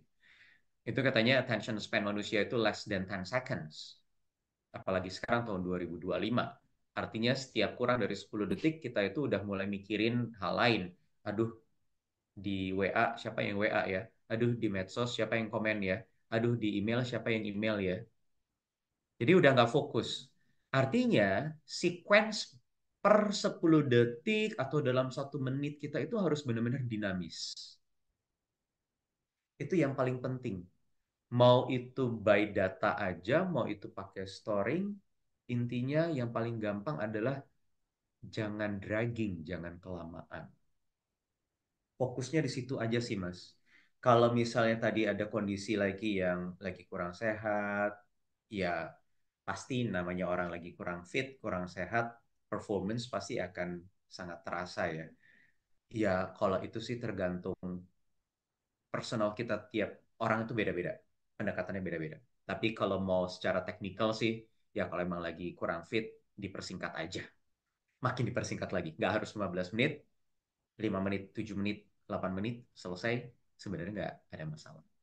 Dan bisa disclaimer juga supaya orang juga nggak punya ekspektasi ekspektasi yang berlebihan. Begitu Mas Sofwan. Oke Mas, thank you tipsnya. Sama-sama Mas Sofwan. Terima kasih Mas Sofwan. Ini selanjutnya juga ada pertanyaan nih Mas Wahyu di kolom chat dengan Mbak Nines. Mbak Nines, apakah bisa menyalakan kameranya?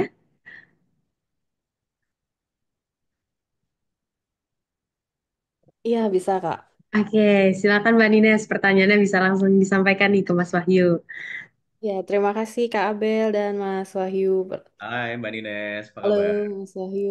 Keren banget presentasinya, benar-benar banyak hal yang baru yang bisa dipelajarin. Thank you Mbak Nines. Ya, pertanyaannya, saya sebagai humas ya, jadi sehari-hari banyak ketemu orang yang berbeda-beda. Yap. Terus baru juga, jadi lebih sering komunikasinya tuh directly gitu, praktikal. Sebetulnya sih kadang-kadang ada presentasi juga, tapi memang lebih banyak bertemu orang secara langsung gitu dan Hmm. berkomunikasi interpersonal gitu kan. Nah, walaupun seperti itu, tapi pengen juga tuh gimana berkomunikasi secara efektif meskipun tanpa alat bantu seperti yang sudah Mas Wahyu tadi jelaskan di awal ya, sebelumnya pakai visualisasi atau pakai audio visual gitu.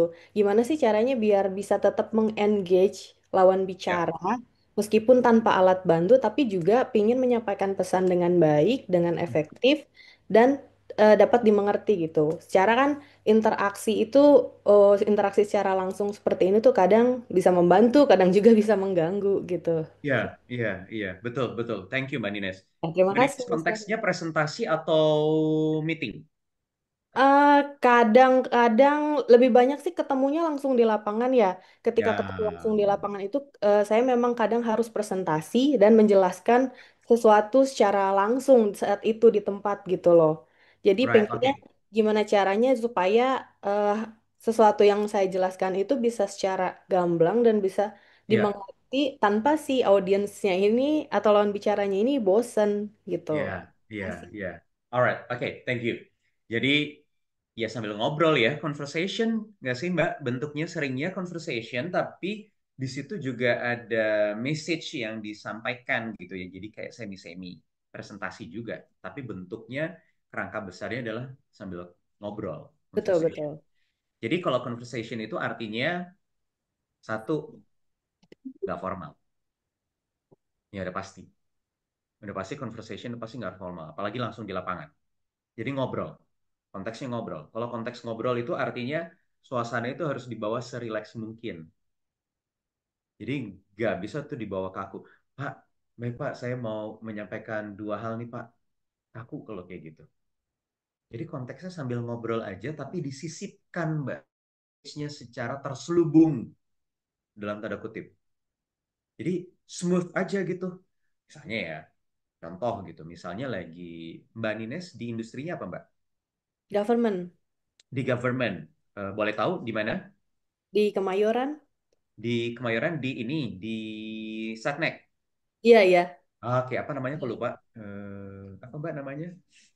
Ya Pusat itulah yang Pengelolaan Komplek iya Kemayoran. G Expo dan kawan-kawannya itu Ya, ya. Misalnya lagi mau sekarang lagi mau ngapain sih? Lagi mau ada PRJ ya? iya betul. PRJ tuh sekarang namanya Bulan Jakarta Juni. Fair. Sorry lupa. Jakarta Fair. Terus misalnya lagi mau ngomongin soal layout dan lain-lain gitu ya. Terus mau kasih instruction ke vendor atau siapa gitu. Ya udah ada dua hal misalnya yang ingin misalnya dengan vendor yang sama di tahun ini sama tahun lalu itu ada dua hal pembeda. Artinya ada dua poin baru yang perlu di-deliver. Tapi konteksnya sambil ngobrol di lapangan pula gitu ya, lagi panas-panasan lah atau di hall gitu-gitu ya. Jadi ya udah ngobrol tapi bahas aja Pak kalau misalnya tahun lalu kan gini-gini ya Mas ya, gini gini gini gini gini gini gini. Gini. Kalau tahun ini nanti akan ada ini itu dan lain-lain. Tapi jangan langsung di-deliver dua-duanya kayak kita lagi presentasi. Disesuaikan aja sambil ngobrol. Kalau memang ngobrolnya lagi out of focus, ya jangan dipaksain. Hmm. Apalagi kalau lagi ngobrol kan bisa aja ngobrolin hal lain gitu. Ngobrolin soal hal A, hal B, hal C. Nah, nanti kalau misalnya lagi masuk ke hal yang substansial, baru Mbak Nines masuk gitu. Jadi nggak bisa dipaksain kalau konteksnya memang casual. Tapi Kadang sebenarnya lebih mudah, jadi nggak terlalu beban ya. Karena hmm, message-nya bisa langsung lebih direct to the point.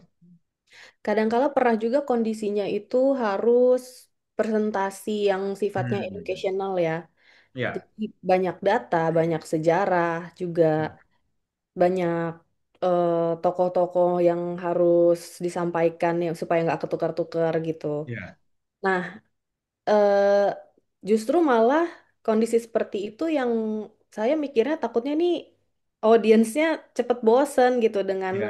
hal-hal yang berat Betul. ya, gitu dengan Betul. data-data seperti itu gitu. Nah, tanpa alat bantu apapun, tanpa visual apapun tuh gimana saya biar eh, intinya sih biar tetap entertaining audiensnya gitu. Iya, iya. Kontekstual, Mbak. Kontekstual dengan audiensnya. Kontekstual audiensnya siapa? Audiensnya karakternya seperti apa juga sangat menentukan. Audiens yang kaku, audiens yang fleksibel. Kalau ketemu audiens yang fleksibel, pasti akan lebih mudah. Mau nggak usah pakai visualisasi, mau pakai apa dan lain-lain, kita bisa langsung direct. Jadi kalau misalnya menyampaikan data, ya nggak bisa tuh datanya complicated. Misalnya, eh, Pak di Jakarta Fair di tahun ini kita nambah 100 tenan loh. Udah gitu aja. Nanti ada ini, ada itu, nggak perlu detail. Karena nggak ada alat bantunya. Betul. Jadi nggak bisa banyak maunya. Hmm. Jadi gitu aja. Kalau misalnya oke nanti begini, begini, begini, begini, angkanya ada sekian, sekian, sekian, sih nggak perlu dijabarkan satu-satu. Kerangka besarnya, apalagi kalau mau follow up, ya cari pembeda dari case sebelumnya dengan case yang sekarang. Oke, terima kasih banyak. Sangat-sangat insightful. Sama-sama Mbak Nines, thank you ya. Thank you. Terima kasih Mbak Nines. Baiklah rekan-rekan, karena keterbatasan waktu nih, jadi kita buka untuk satu pertanyaan terakhir ya. Rekan-rekan, jadi ini ada pertanyaan terakhir dari Mbak Ida Ayu. Silakan Mbak Ida Ayu. Halo, selamat siang Mas Wahyu sama Mbak Halo, Adel. selamat Iya, siang Mbak Ayu, apa kabar? baik. Oh ya, ini saya mau bertanya. Kebetulan background pekerjaan saya kan di bidang finance. Mhm, Jadi setiap bulan itu pasti selalu ada meeting atau presentasi tentang mhm. keuangan Ya, dengan beberapa departemen ataupun dengan atasan. Nah, mhm, mungkin tadi sudah dipaparkan dalam presentasi, mungkin apa ada salah satu alat kayak bagaimana kita memvisualisasi data keuangan itu akan mungkin akan menjadi hal yang akan saya terapkan untuk ya. nantinya. Hanya saya kadang-kadang mungkin ini challenging di saya itu adalah narasi.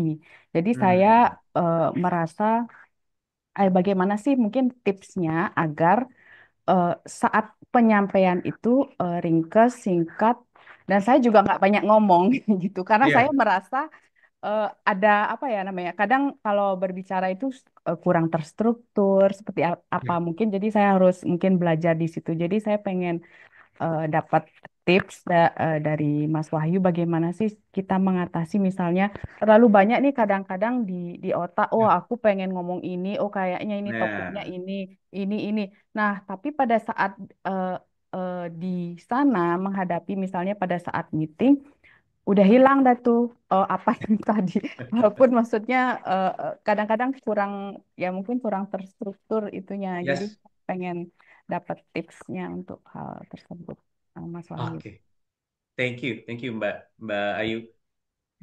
Ini laten banget sih emang ya, hampir semua dari kita itu emang BM banyak maunya. Terus tapi Iya. pas bicara, oh hilang, gone semua berantakan gara grogi, nervous dan kawan-kawannya itu.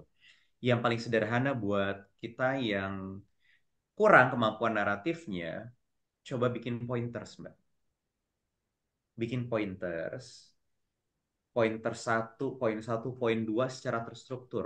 Secara tahapan itu materi apa, kata-kata, kalimat apa, informasi apa yang mau disampaikan. Oke, poin satu, poin 2, poin 3, poin 4, poin 5. Setiap poin itu isinya keywords. Word. Iya, jangan teks panjang ya Mbak, jangan skrip. Tapi keywords. Kalau bisa keyword lebih bagus, satu kata, key-nya aja. Tapi mau keywords 2-3 kata buat exercise latihan, silakan. Jadi 3 kata yang bisa membuat kita itu dapat amunisi buat mengisi kalimat-kalimat kita. Oke, poin pertama, keywords-nya ada 3. Misalnya A, B, C. Oke, ya kita akan lebih terstruktur ngomongnya itu sesuai dengan keyword yang ada di tiap poin. Kalau takut lupa, bikin kertas aja, secari kertas buat contekan nggak apa-apa kok sambil baca. Namanya juga latihan supaya bisa lebih bagus lagi, ada improvement-nya. Nanti kalau udah terbiasa juga bisa kok. Yang penting jangan banyak-banyak. Keywords maksimal 3 dulu. Nanti lama-lama dikurangi jadi 2, lama-lama jadi 1. Kalau kebanyakan, susah. Nanti kita pusing, bingung. Pointersnya juga jangan terlalu banyak. Disesuaikan sama durasi kita berbicara. Punya waktu berapa menit kita? 5 menit, ya poinnya 5 maksimal. Atau mau dikurangin jadi 4, boleh-boleh aja. Jadi kita lebih fokus, lebih terstruktur. Apalagi kalau pakai slide, ada PowerPoint-nya. Nah, itu juga jadi pedoman kita juga, supaya kita lebih terdirect. Begitu, Mbak Ayu. Ya, nanti saya coba. Harus dicoba. Good luck. Ya, terima kasih. Terima kasih. Terima kasih Mbak Ida dan juga seluruh rekan-rekan untuk antusiasnya nih pada sesi tanya jawab hari ini. Namun sayang sekali, mohon maaf bagi yang belum terpilih nih tadi yang bisa nanya karena keterbatasan waktu, jadi kita harus menyudahi nih sesi tanya jawabnya. Dan sehingga rekan-rekan semua, sampailah kita di penghujung acara webinar Meet the Expert hari ini. Dan tentunya di sesi hari ini dapat disimpulkan bahwa tadi kita sudah mempelajari mengenai bahwa komponen penting dalam data storytelling adalah bagaimana dapat menyampaikan data dengan konteks yang jelas, visual yang relevan, data yang kredibel, dan juga narasi yang terstruktur. Dan selain itu juga emosi punya peran penting sebagai penyeimbang sehingga membuat konten yang penuh data menjadi lebih hidup dan juga engaging lewat setiap sentuhan perasaan sehingga pesan yang disampaikan tak hanya dipahami tapi juga bisa dirasakan. Dan sekali lagi terima kasih rekan-rekan untuk antusiasnya pada hari ini.